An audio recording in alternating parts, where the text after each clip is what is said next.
Ceux qui aiment pas réfléchir, je vous annonce déjà la couleur. Vous pouvez quitter. Ça va être cru, il va y avoir des mots durs, il va y avoir beaucoup de haters suite à ce sujet. Il y a une loi sur les influenceurs qui a été votée en France. Vous êtes même pas mort dans le générique du film, vous êtes mort pendant la bande-annonce, les gars. C'est quelqu'un qui parle beaucoup, qui fait réagir, mais au final, ce qu'il amène, pour moi, ça reste plutôt positif. On va parler des zététiciens en carton. Bienvenue dans la zone 51, une zone de recherche où on expérimente la vie pour cultiver sa liberté, se forger un mental de guerrier et devenir de meilleurs humains. Je m'appelle Thomas, je suis kinésithérapeute, préparateur physique et chef d'entreprise. En 2017, avec mon meilleur ami Simon, nous avons fondé Training Therapy, une entreprise qui a pour objectif d'aider chaque sportif à performer à son plein potentiel sans douleur, et ainsi de révolutionner le monde de la kiné en permettant à chaque professionnel de s'épanouir dans son travail, en étant rémunéré à sa juste valeur et en prodiguant des soins de la meilleure qualité qu'il soit à ses patients. Dans ce podcast, je partage un mélange de science, d'expérience et de philosophie pour quiconque souhaite prendre sa vie en main, progresser et élargir sa zone de confort physique et mental. Les amis, je suis ravi de vous recevoir pour ce premier épisode. Je suis vraiment ultra content. Ça fait très longtemps que je bosse ce concept Zone 51. On va rentrer un petit peu dans le détail de ce qu'est ce podcast petit à petit. Vous allez voir, ça va être un long podcast. On va discuter de pas mal de choses, mais je suis vraiment super heureux de vous recevoir aujourd'hui parce qu'on va parler de plein de sujets différents. Déjà, ceux qui me regardent sur YouTube, n'hésitez pas à vous abonner à la chaîne, activer les notifications aussi. Vous avez juste à cliquer sur la petite cloche ça va être mieux. Comme ça, dès qu'il y aura un nouvel épisode qui sortira, vous pourrez être mis au courant rapidement et vous pourrez vous régaler en m'écoutant dans vos oreilles. Ça, c'est pour ceux qui regardent l'épisode sur YouTube. Sachez que si vous l'écoutez sur les plateformes de podcast, Spotify, Apple Podcast, etc., vous pouvez aussi vous abonner. Et si vous êtes des anciens auditeurs du Training Therapy Podcast, je vous invite vraiment à laisser déjà une review à cet épisode parce que ça va me permettre de monter un peu plus haut dans le classement, sachant qu'on repart de zéro avec un podcast tout nouveau. Ça va me permettre d'être mis en avant par les plateformes et ça m'aidera évidemment à développer ce podcast et à vous proposer encore de meilleurs contenus. Donc ça va être un podcast ultra personnel. Vous allez voir que ça va être extrêmement intéressant pour ceux qui aiment réfléchir. Ceux qui aiment pas réfléchir, je vous annonce déjà la couleur. Vous pouvez quitter. Vraiment, on va essayer de réfléchir ensemble. Si vous êtes bête, si vous êtes borné, ça va pas être pour vous. Ça va être cru. Il va y avoir des mots durs. Il va y avoir des réflexions. C'est vraiment un podcast qui est à mon image et ça faisait longtemps que je le travaillais. Donc on aura plusieurs rubriques aujourd'hui et on va déjà commencer par vous présenter le plan de ce podcast parce que c'est super important. Pour ceux qui me regardent sur YouTube d'ailleurs, vous verrez que par ici, j'ai mon ordinateur, ou si tu regardes ici, peut-être que tu verras que j'ai mon ordinateur par là. C'est normal, j'ai des notes, ok, c'est un podcast qui va sortir toutes les 2 semaines. Ça me prend énormément de temps de le faire, mais je suis très content de le faire parce que je choisis un sujet et je disserte dessus. C'est pour ça qu'il y aura une petite partie qui s'appellera la dissertation de la semaine. Je disserte dessus, j'essaie de réfléchir, de trouver des solutions, de me questionner et on va se questionner ensemble sur tous ces questionnements qu'on peut avoir dans la vie de tous les jours. C'est vraiment quelque chose qui me passionne. Vous savez, pour ceux qui me connaissent, évidemment, c'est quelque chose qui est extrêmement important pour moi. Réfléchir, évoluer, essayer de grandir. Des fois on se trompe, des fois on a raison, mais on apprend tout le temps dans la vie et ça va être très important. Donc si vous voyez que je regarde mes notes, pas de souci, c'est parce qu'il y a exactement 15 pages de Word qui ont été notées sur le sujet du jour. C'est un sujet qui va être assez exceptionnel, je vous le garantis. Je vais avoir beaucoup de haters suite à ce sujet. C'est pas grave, je m'en fous, j'ai l'habitude, vous me connaissez. Mais on va vraiment rentrer dans le tas. On va rafaler comme notre ami Booba dont on va parler après. Premier épisode, j'étais obligé de parler de Booba. Je suis désolé, vous allez voir dans les news de la semaine, mais j'ai pas vraiment le choix parce que ça s'applique bien à ce qui se passe aujourd'hui, sachant qu'on est le 4 octobre. On est pile poil raccord dans les actualités et vous allez voir qu'on va parler de notre cher B2OBA, mais aussi de Cédric Doumbé. Bref, c'est parti. On commence avec le plan de ce podcast. On va commencer du coup par les news de la semaine. Ensuite, je vous présenterai la dissertation de la semaine. Ça va être vraiment le cœur du podcast. On va parler d'un sujet très précis et chaque semaine, ça changera évidemment. Et en fonction d'ailleurs de vos retours, j'essaierai d'adapter à ce qui vous plaît le plus. Là, c'est le premier épisode, donc c'est mon sujet. Je l'ai choisi, évidemment, j'en ai plein d'autres, mais voilà, c'est vraiment mon sujet du moment. J'avais envie de réfléchir là-dessus et de vous donner des clés parce que ça va vraiment vous aider, vous qui êtes kiné ou coach, et même pour les autres personnes. Dans la vie de tous les jours, ça va vous aider. Excusez-moi, vous voyez, je vais boire un petit peu d'eau citronnée parce que déjà au bout de 5 minutes, je commence à avoir mal à la gorge. C'est ça d'être un grand orateur, MDR.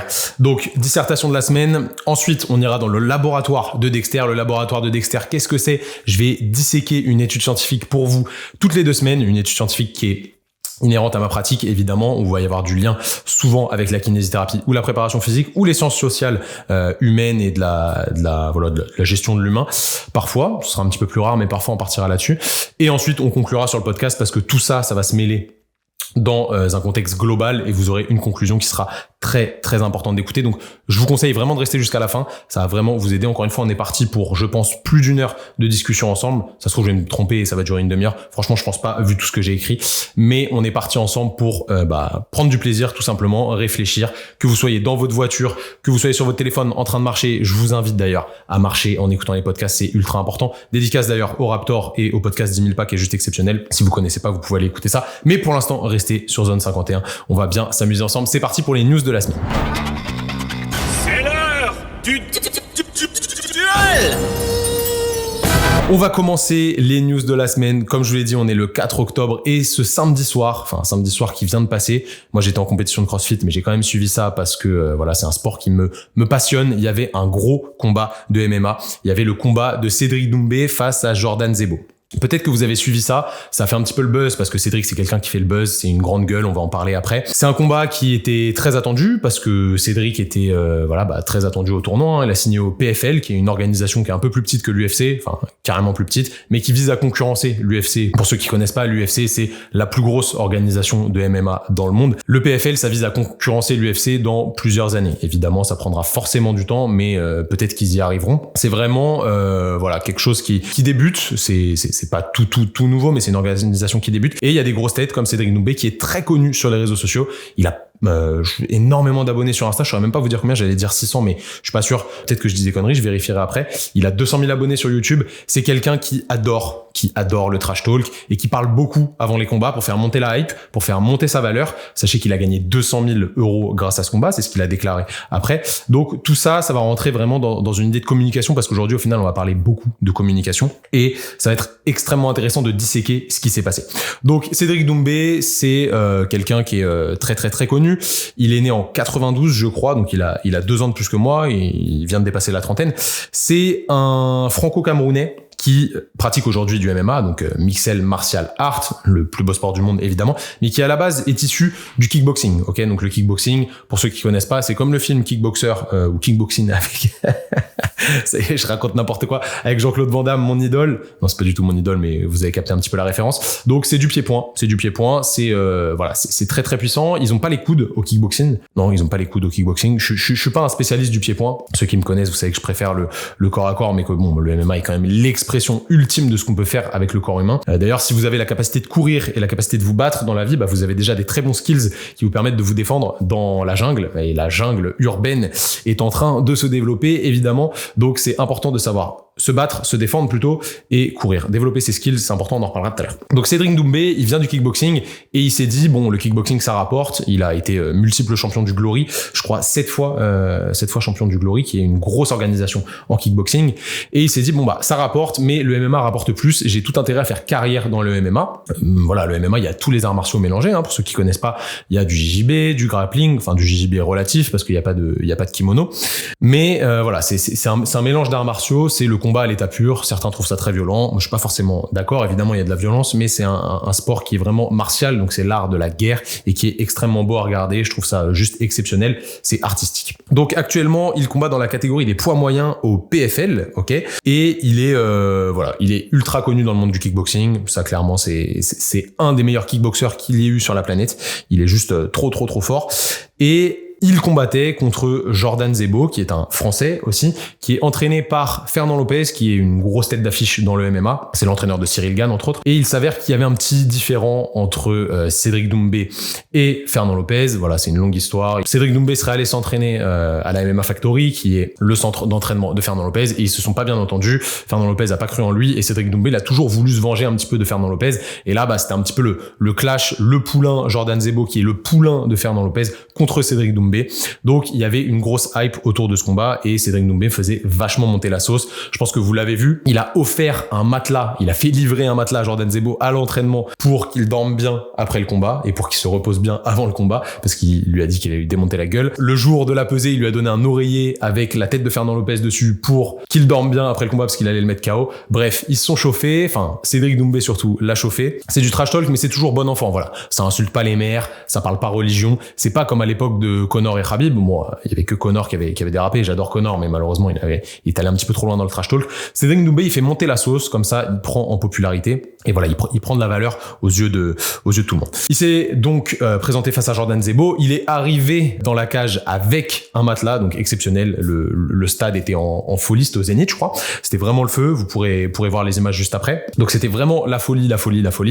Et le combat a duré 7 secondes. Ouais, le combat a duré 7 secondes. Zebo, il a fait une petite erreur. Il lui met un kick qu'il aurait pas dû faire. Doumbé, il bloque, il lui met une grosse patate dans la gueule. KO. En vrai, le combat a duré 9 secondes, mais de 7 à 9, il lui met juste des patates au sol, sachant qu'il dormait déjà, le temps que l'arbitre intervienne et qu'il arrête. Donc déjà, pour commencer, tout le monde après s'est foutu de la gueule de Jordan Zebo. Sachez que Jordan Zebo, vous tournez même pas 10 secondes avec lui dans un ring, hein, ceux qui sont foutus de sa gueule. Il vous attrape, il vous casse en deux, clairement. Donc je pense que critiquer sur internet, c'est extrêmement facile. C'est pas parce que Doumbé l'a éteint que c'est quelqu'un de nul. Au contraire, je pense que c'est un très bon combat. Enfin, c'est un très beau combattant. C'est un monstre, hein. C'est même pas la question, en fait. Déjà, le fait d'accepter Doumbé en combat, c'est du solide. Donc, voilà. C'est cette moquerie envers Jordan Zebo, on peut l'entendre. Il y avait le Jordan, t'es mort, il criait avant, etc.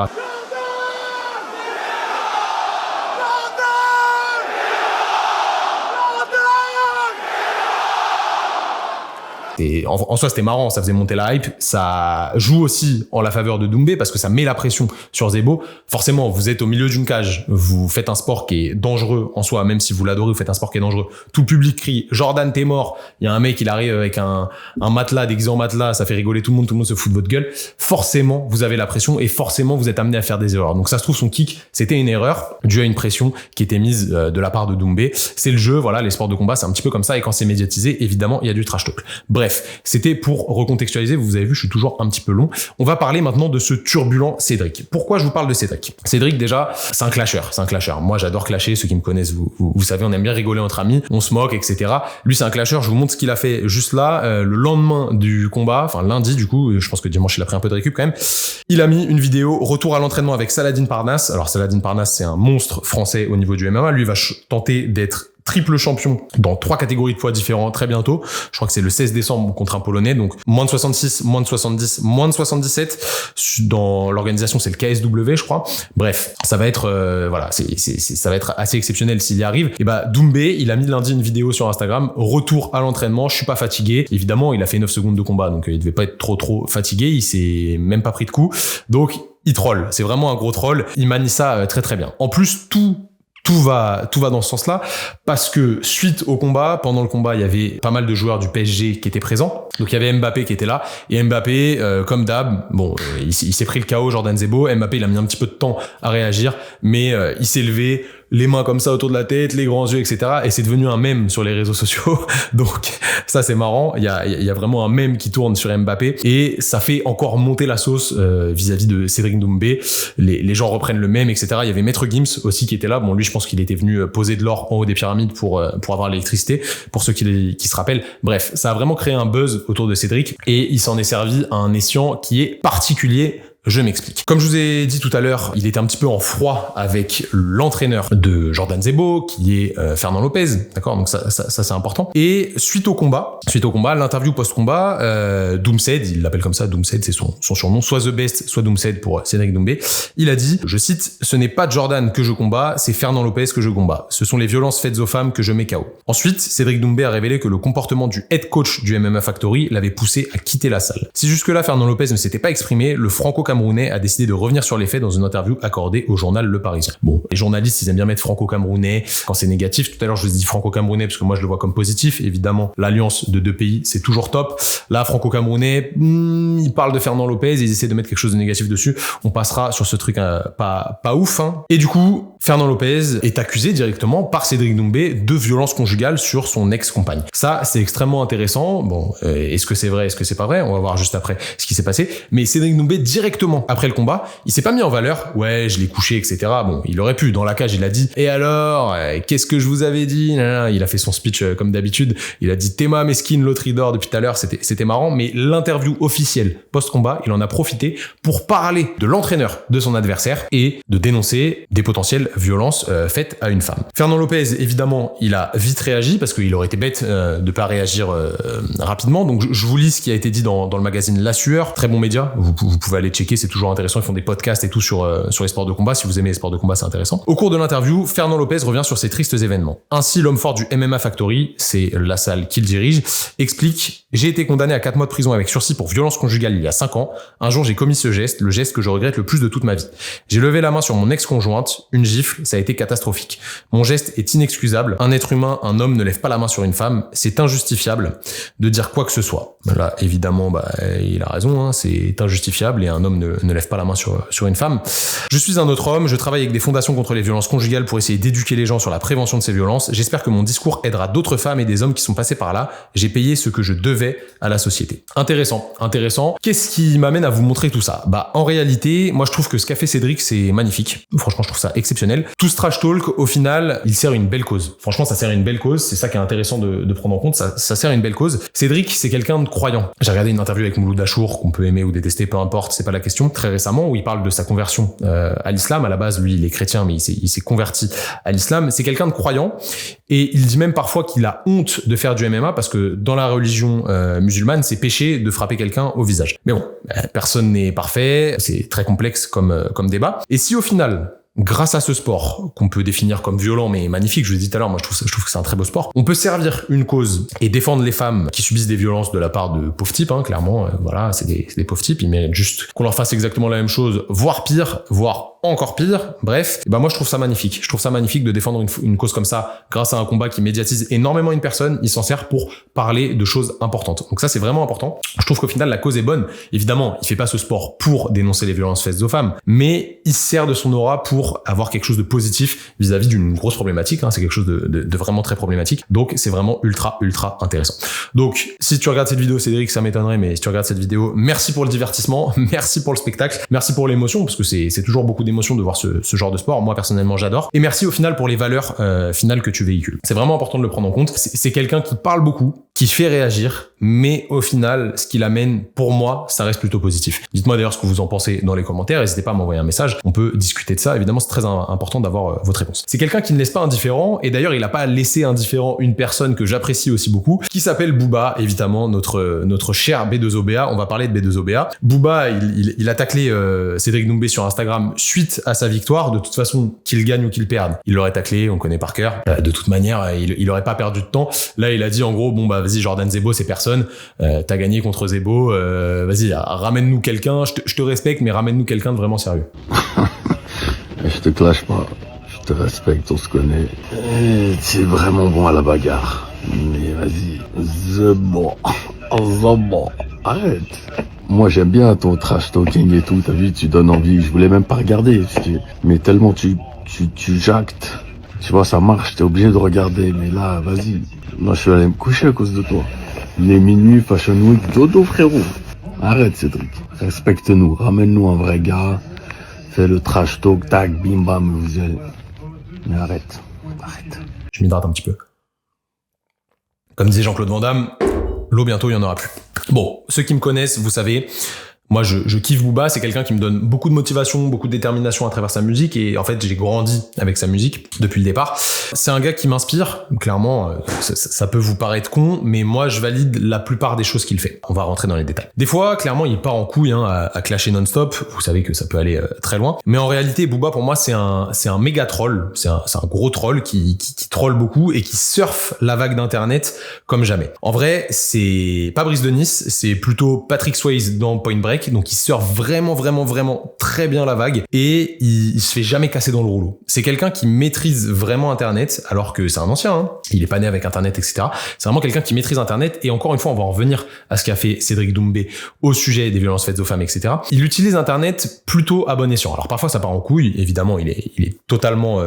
Vous pouvez le détester, il est détestable, on va pas se mentir. Mais je trouve que dans le fond, il y a des choses quand même qui sont extrêmement intéressantes. Donc, malgré ses frasques, Booba, ça fait plus d'1 an maintenant qu'il livre un combat qui, pour moi, est beau. Voilà, ça va être le terme, et qui doit être mis en valeur. Je m'explique, pour petit rappel, Booba, il a été mis en examen pour cyberharcèlement. Il est accusé d'avoir harcelé en ligne Magali Berda. Magali Berda, en gros, c'est la queen des influenceuses. En gros, elle gère une agence où il y a tous les influenceurs de télé-réalité dedans.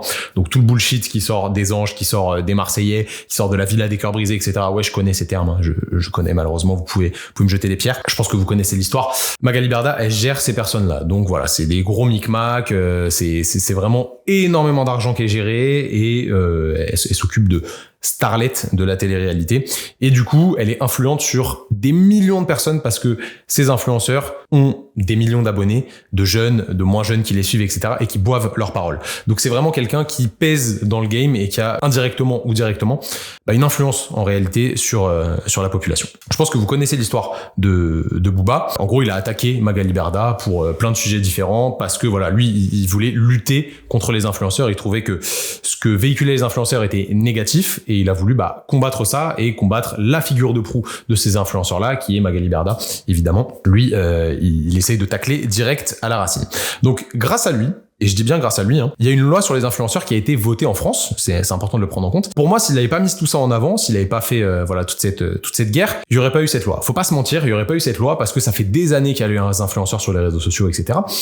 Et en réalité, il s'était rien passé jusque-là. Comme par hasard, lui, il tape dans la fourmilière, boum, la loi elle sort. Donc c'est intéressant de réfléchir là-dessus. Booba, c'est un lanceur d'alerte. Et lui, en fait, il lance pas des alertes, il lance un missile sol-sol directement dans le tas, quoi. Il rafale direct, il perd pas de temps. Direct, ça perd pas de temps, il rafale à fond. C'est pas juste, attention, il y a Magali Berda qui véhicule des fausses informations, qui vend des faux produits, des arnaques, etc. Non, lui, direct, il attaque, il perd pas de temps, il y a eu des dingueries qui ont été divulgué. Vous pouvez chercher tous les articles à ce sujet, il y en a plein. Donc, suite à ça, évidemment, ça a fait le tour des médias l'année dernière, vous avez dû voir ça passer, je pense. En mars dernier, il y a des députés qui ont mis à l'ordre du jour une proposition de loi qui visait à lutter contre les arnaques et les dérives des influenceurs sur les réseaux sociaux. En gros, si je vous lis le détail, le texte prévoit une définition large du statut d'influenceur, donc ils vont essayer de statuer sur ce qu'est un influenceur ou pas, mais également l'établissement de règles de bonne conduite à destination des créateurs, en particulier en matière de publicité. Pour réguler les pratiques, une brigade de l'influence commerciale abritée par la Direction générale de la concurrence, de la consommation et de la répression des fraudes, DGCCRF, était également annoncée. Dans le même temps, le gouvernement, qui soutient l'initiative, merci le gouvernement, éditer un guide des droits et des devoirs des influenceurs pour mettre à disposition des créateurs des informations sur les bonnes pratiques à adopter. Bon, ça, c'est pas mal. Au moins, ils ont dit, vous avez le droit de faire ça, vous avez pas le droit de faire ça. Ils ont un petit guide. Je suis pas sûr qu'il l'ait lu, mais l'État a créé un petit guide. C'est comme les petits carnets de correspondance à l'époque. Voilà, il y avait des chartes dedans. Le règlement intérieur du collège, je pense que vous l'avez jamais signé. Moi, je l'ai jamais signé de ma vie, et vous l'avez surtout jamais lu. Bref, fin mars 2023, la loi a été successivement adoptée par les députés, puis les sénateurs, à l'unanimité. Bon, entre autres, dans cette loi, on a quelques paragraphes qui sont plutôt intéressants. En premier lieu, ils nous disent que les influenceurs sont tenus d'indiquer la dimension publicitaire de leur contenu s'ils reçoivent une contrepartie. En outre, le document stipule que les influenceurs ont vis-à-vis de leur communauté un devoir de transparence. Magnifique. Les arguments de promotion avancés doivent être notamment vrais et vérifiables. Par ailleurs, le document dresse la liste des produits et services que l'influenceur ne peut promouvoir ou qui font l'objet de règles très strictes. Tabac, alcool, médicaments, actes médicaux et chirurgicaux. Parce que oui, c'était clairement parti en couille. Il y avait des nanas qui mettaient en avant de la chirurgie esthétique. Donc ça, c'est dinguerie. C'est parti de là d'ailleurs. Il y a une nana qui s'est fait faire des injections, je crois, et ça s'est infecté. Enfin bref, c'était pas un acte anodin, évidemment, vous vous en doutez. Et il y avait des arnaques avec du dropshipping, des PS4, etc. Les règles concernant le dropshipping, pratiques de vente controversées, sont également détaillées. Bref, ils ont essayé de brasser large et de voir tout ce qui pouvait potentiellement poser problème, essayer d'être assez précis là-dedans. Donc, c'est pas mal déjà. Moi, je peux témoigner, c'est très intéressant d'ailleurs que je donne mon avis. En tant que partenaire NutriPure, quand je partage les compléments alimentaires NutriPure, parce que je suis partenaire NutriPure, quand je partage leurs compléments alimentaires, quand je mets en story que je prends du magnésium, des multivitamines, etc., qui pour moi sont des excellents produits qui sont justifiés par la science, on en parlera après, calmez-vous les zététiciens, je dois respecter tout ça. C'est important, j'ai un cahier des charges à respecter, je dois montrer que c'est un partenariat qui est rémunéré, je dois le mettre sur Instagram, et c'est tout à fait normal. En réalité, NutriPure me rémunère, c'est un partenariat rémunéré, il faut que tout le monde le sache, c'est ok. Moi c'est normal, ça me choque pas, j'ai aucun problème avec ça, c'est tout à fait logique. Donc pour tout autre produit, ce serait normal de faire exactement la même chose, et c'est ce que cette loi visait. Donc tout ça, pour recontextualiser, c'est en partie grâce à Booba qui a lancé l'alerte. Sachez que Booba, il communique très rarement sur les faits judiciaires qui entourent toutes ces affaires, parce que il y a une certaine street crédibilité dans le rap, etc. Vous connaissez la street cred. Je suis pas sûr que ce soit que ça. C'est quelqu'un qui a énormément d'argent, il est très libre, il peut faire à peu près ce qu'il veut vu les contacts qu'il a et l'argent qu'il a. Donc en vrai, il s'en fout un petit peu de se faire plaindre. Mais hier, le lundi 3 du coup, il a communiqué sur Instagram, il a partagé un petit communiqué que je vais vous lire. C'est pour ça que je parle de ça aujourd'hui. Toute mon action a été motivée par un seul but, dénoncer les influenceurs, dénoncer l'injustice, la lâcheté, la culture du vide et de l'arnaque. J'ai ouvert un débat public et j'ai engagé des actions judiciaires. À aucun moment, je n'ai cherché à harceler ou menacer quiconque. J'ai pu m'expliquer hier devant le juge d'instruction. Les prétendues menaces de mort ont été écartées. Voilà. Bon, est-ce qu'il a menacé de mort Magali Berda ? On saura jamais. Prétendre le contraire relève de la manipulation. C'est ce que fait depuis le début la plaignante en me ciblant systématiquement pour cacher ses casseroles et ses multiples condamnations. Il faut savoir que Magali Berda, elle fricote quand même pas mal avec des membres du gouvernement. On l'a vu à l'Élysée pour pas mal de meetings, etc. Voilà, c'est quelqu'un qui est bien placé, donc qui potentiellement est protégé. On n'est pas du tout dans la théorie du complot, mais c'est la réalité. Booba, il est protégé par personne. C'est un peu le vilain petit canard qui s'est exilé, qui habite à Miami, qui en a plus rien à foutre de la France, qui l'insulte dans les chansons, etc., qui insulte le système. Donc voilà, on peut comprendre quand même où penche la balance, forcément. Elle a escroqué un vieil homme de 96 ans, ça c'est Booba qui le dit. Elle est en interdiction de gérer depuis 2020 et jusqu'à 2025. Elle doit un demi-million d'euros au fisc, 2 millions à 2 influenceurs. Elle sort de garde à vue pour être jugée en décembre pour banqueroute de sa société de courtage en assurance. On comprend qu'elle soit anxieuse car elle est en train de se faire rattraper par la patrouille. Magali! Pour ma part, j'assume mes actes et je suis confiant en la justice. La mise en examen n'est qu'une étape du début de l'instruction. J'ai l'intention de me défendre et de me battre sur tous les aspects de la procédure. Voilà, donc vous avez les faits relatés par Booba. Maintenant, qu'est-ce qu'on peut déduire de tout ça ? C'est une question que je vais vous poser. Moi, je déduis que la communication en 2023, elle a quand même vachement changé par rapport à avant. Quelqu'un qui a de la visibilité et de la notoriété comme Booba, il peut user de cette visibilité et de cette notoriété pour faire la justice à sa sauce, faire le bien, selon lui, selon lui. Et moi, je suis plutôt d'accord avec ça. D'ailleurs, je vais pas mentir. Pour moi, c'est plutôt positif ce qu'il fait dans le fond. C'est le chevalier blanc, c'est genre Batman mais en blanc. Bon, c'est un petit peu chelou, mais voilà, c'est the White Dark Knight, si on peut dire ça comme ça. Donc, la forme est discutable. En soi, je suis totalement ouvert à ça. On est d'accord que la forme est discutable, mais sans cette forme, personne s'y serait intéressé en fait à cette histoire. Personne n'aurait mis les pieds dedans. Ça aurait pas buzzé. Du coup, l'État serait pas allé chercher tout ça. Donc, est-ce qu'en fait le jeu de la société actuelle en 2023, c'est de communiquer comme ça? Est-ce que toute cette agressivité numérique, au final, elle est compréhensible et validable, si on peut dire ça? J'aimerais avoir ton avis sur la question. Donc clairement, j'aimerais vraiment avoir ton avis, ça m'intéresse, on va pouvoir en discuter dans le prochain épisode si tu as répondu à la question. Est-ce que le combat de Booba est un combat noble? Tu peux répondre à cette question directement sur le post Instagram en lien du podcast. Je te le mets juste en dessous si tu le regardes sur YouTube et dans la description si tu es sur Spotify. Sinon, tu vas juste sur Insta, tu tapes Thomas BNY tout attaché, Thomas BNY tout attaché et tu auras le post en question. Tu me dis en commentaire ce que tu en penses. En argumentant, évidemment, ne fais pas le teubé à dire « Bah non, t'es pas bien, si tu m'écoutes aujourd'hui, jusque-là, je pense que ça fait un bon une demi-heure. T'es pas teubé, t'es quelqu'un qui réfléchit, donc argumente tes propos et essaye de me donner les raisons qui te font penser à pourquoi c'est bien, pourquoi c'est pas bien, qu'est-ce que t'en penses? Est-ce que t'es du même avis que moi? Est-ce que tu penses que c'est noble, au final, ce combat-là, et que cette manière d'exprimer tout ce qu'il veut, elle est justifiable, elle est entendable? Moi, je pense que, voilà, il utilise les réseaux sociaux comme il peut, comme ça fonctionne, malheureusement, parce qu'en fait, c'est la société qui a rendu les réseaux sociaux comme ça. S'il y a du buzz, s'il y a autant de visibilité sur des choses qui peuvent paraître aussi agressives, aussi choquantes, potentiellement pour les anciens, parce qu'avant, ça, on se parlait pas comme ça, bah, c'est parce qu'en fait, tout le monde aime le sang, c'est un petit peu les gladiateurs, et on lance, et puis on repartage, et puis on critique, et plus vous critiquez, plus l'algorithme met en avant le post, etc. Donc, en réalité, ils surfent la vague des réseaux sociaux comme Patrice Swayze, comme je l'ai dit tout à l'heure, on est vraiment dans Point Break, et on n'est pas dans Brise de Nice. Donc voilà, donne-moi ton avis, c'était tout pour les news de la semaine, j'espère qu'elles t'ont plu, dans 2 semaines, je t'en donnerai de nouvelles bien croustillantes. Allez, on est parti pour la dissertation de la semaine. À mon signal, déchaîne les enfers. Alors attention, je m'abreuve avant de parler de ça. Combien de temps j'aurais passé à boire dans ce podcast? Ça va être important de le noter. Aujourd'hui, c'est un sujet qui est extrêmement important. Vraiment, c'est un sujet qui est extrêmement important. Pourquoi? Parce qu'en fait, c'est un sujet qui vraiment nuit potentiellement à l'apprentissage des coachs et des kinés qui nous écoutent. Parce que selon moi, en fait, ce sujet, il leur fait perdre de la nuance et il leur fait parfois perdre la raison. Et c'est extrêmement important de comprendre tout ça et d'avoir tous les tenants et les aboutissants pour essayer d'être réfléchi. Je vous l'ai dit à l'entrée de ce podcast, la zone 51, c'est vraiment une zone où on va réfléchir ensemble pour devenir en réalité plus libre et plus capable de réfléchir par nous-mêmes et de faire les choses par nous-mêmes. Moi, je veux vous donner de la liberté, je veux qu'on évolue ensemble, qu'on grandisse ensemble et je veux qu'on fasse vraiment une armée de gens intelligents qui vont un petit peu au-dessus de la mêlée et qui vont regarder comme ça de haut et essayer de prendre chaque tenant, chaque aboutissant pour réfléchir et en créer un nectar de réflexion qui va être super important dans les années à venir. Évidemment, il faut qu'on soit libre dans nos têtes et c'est extrêmement important de le prendre en compte. On va parler des zététiciens en carton sur les réseaux sociaux. Et ouais, ça y est, j'ai lancé le mot zététicien en carton sur les réseaux sociaux. Pourquoi je vous parle de ça? Parce que récemment, j'ai mis quelques posts sur Instagram. Enfin, je vais en prendre un en particulier. Je vais prendre l'exemple d'un post où je suis avec le Bouzeux qui est venu faire une vidéo avec nous, donc youtubeur très connu, et il me demande, c'était pas du tout préparé, il me dit c'est quoi la différence entre un ostéo et un kiné? Donc moi je lui réponds, pour pas mettre dans l'embarras nos amis ostéopathes, un truc très simple, très facilement compréhensible pour les gens, parce que je savais que ça allait être coupé au montage, etc.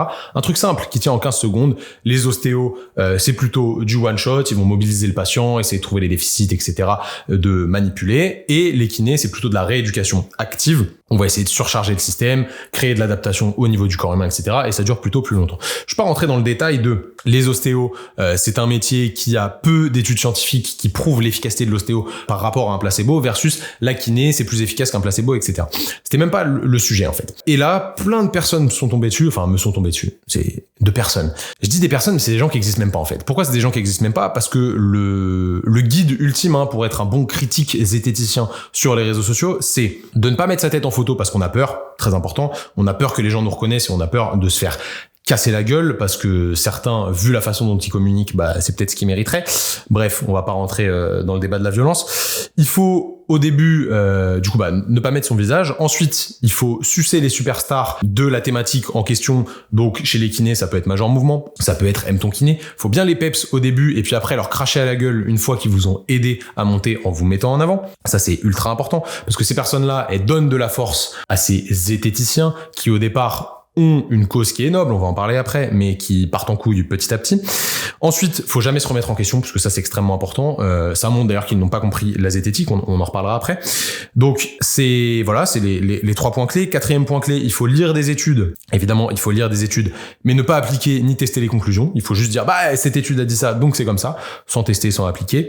Et il faut dire qu'on fait du debunk parce que c'est stylé, c'est USA. Donc voilà le bon guide pour être un zététicien en carton sur les réseaux sociaux. Donc ce genre de personnes ont commenté le post en disant tu mets en avant une science qui n'est pas EBP, donc on va parler de l'EBP après pour ceux qui savent pas ce que c'est. Tu mets en avant un métier qui ne mérite pas d'être mis en avant, l'ostéopathie c'est de la merde, etc. Alors que c'était même pas le sujet. Et en plus on peut pas être catégorique comme ça. Donc au bout d'un moment, moi je les troll, je fais un petit peu à la manière de Booba, vous avez vu, on en a parlé avant, je les troll, je me fous un petit peu de leur gueule, je rentre dans leur jeu, nanana. Surtout évidemment je les repartage pas, je les mets pas en avant parce que tout ce qu'ils veulent c'est gratter du buzz évidemment.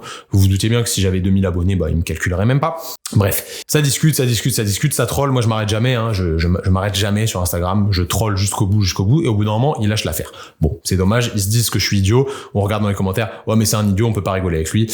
Pour la petite blague, pour les plus scientifiques d'entre nous, il y a une nana qui m'a dit, tu ne sais même pas lire d'études scientifiques. Tu ne connais aucun journal, intéressant, machin. Je lui ai dit, si, je lis l'équipe Impact Factor 51. Elle ne savait pas ce que c'était un Impact Factor. Donc ça montre bien quand même que les connaissances d'un point de vue scientifique sont pas ouf et qui du coup elle a pas réagi à ma blague, elle a pas capté ma blague, sachant que c'était hyper marrant. L'équipe Impact Factor 51, vous avez capté, zone 51, Impact Factor, l'équipe, journal non scientifique au possible, évidemment. Bref, du coup, je voulais parler de ces personnes qui posent problème aujourd'hui et qui ne servent même pas en fait leur cause de la bonne manière. Ça va être un long sujet, donc prenez votre temps, posez-vous, on va vraiment disserter, on va réfléchir autour des zététiciens en carton sur les réseaux sociaux. Donc si on s'intéresse à la définition et aux origines de la zététique pour explorer l'histoire de cette mode actuelle, puisque c'est devenu une mode, il faut comprendre en fait que la zététique, elle était enseignée dans l'Antiquité, donc c'est très très vieux, par le philosophe grec Pyrrhon. Donc merci Pyrrhon, c'était dans les années 360 avant Jésus-Christ. Le mot zététique, il vient du grec zétein qui signifie chercher. Il y a Henri Broche qui l'a remis au goût du jour en créant un enseignement de zététique en 1993 et un laboratoire de zététique en 1998 à l'université de Nice. Donc français, très intéressant. Et lui, il présente en fait cette discipline comme l'art du doute. C'est l'art de douter. parce que pour lui, ça permet de pratiquer l'étude rationnelle des phénomènes dits paranormaux, des pseudosciences et d'évaluer les thérapies qui sont un petit peu étranges. On va discuter de tout ça après. Le but en fait de la zététique, c'est de montrer comment fonctionne la science. On choisit un phénomène paranormal, donc qui est pas normal, qui sort un petit peu de l'ordinaire, et on essaye de l'expliquer avec des raisons naturelles, mathématiques, physiques, chimiques, physiologiques, psychologiques, bref. La zététique, elle permet de développer son esprit critique en s'appuyant sur la méthodologie scientifique, et ça, c'est extrêmement important. Le terme anglais pour la zététique, c'est scepticisme. C'est intéressant parce que parfois, vous allez voir que quand je vais parler, on va dériver sur le côté sceptique. Ça, c'est important de le prendre en compte. Si on revient un petit peu sur ce mot zétein, en grec, qui veut dire chercher, le zététicien, du coup, ça devrait être un chercheur, en réalité, un enquêteur, et il devrait décortiquer les faits. Mais il devrait pas tirer de conclusion avant d'avoir tout examiné, en théorie. La croyance, elle touche tout le monde, hein. On va pas se mentir. Même les zététiciens, ils ont des croyances, c'est obligatoire. C'est pas parce qu'on critique les croyances des autres qu'on n'a pas de croyances critiquables. Ça, c'est important de le prendre en compte, vraiment. Retenez cette phrase, c'est pas parce qu'on critique les croyances des autres qu'on n'a pas de croyances critiquables. La conclusion de la zététique, ce qui est important de le prendre en compte, c'est surtout de comprendre, en fait, qu'on peut faire erreur. Qu'on est amené à faire des erreurs. Je vous l'ai dit en début de podcast, on est tous amenés à faire des erreurs, ça nous fait grandir. Et en fait, grâce à ces erreurs, il faut se remettre en question et réussir à penser contre soi-même. C'est important de le prendre en compte, c'est ça la clé. Mais c'est pas juste de le dire, il faut aussi le faire. Parce que c'est sympa de dire ça, mais c'est très dur de se remettre en question soi-même et de le faire. On parlait de l'EBP, après je vais vous définir ce que c'est. En médecine et en rééducation, qui sont évidemment mes cœurs de métier, on m'a aussi accusé de ne pas être EBP, alors, et de vendre des formations qui étaient, c'était quoi le terme? Des arnaques. On m'a dit que mes formations étaient des arnaques. Bon, évidemment, c'est une personne qui n'a pas fait la formation qui dit ça. Et pour dire qu'une de nos formations n'est pas EBP, il faut vraiment être complètement zinzin. Donc, en médecine et en rééducation, lutte les zinzins de l'espace, j'espère que vous avez la ref.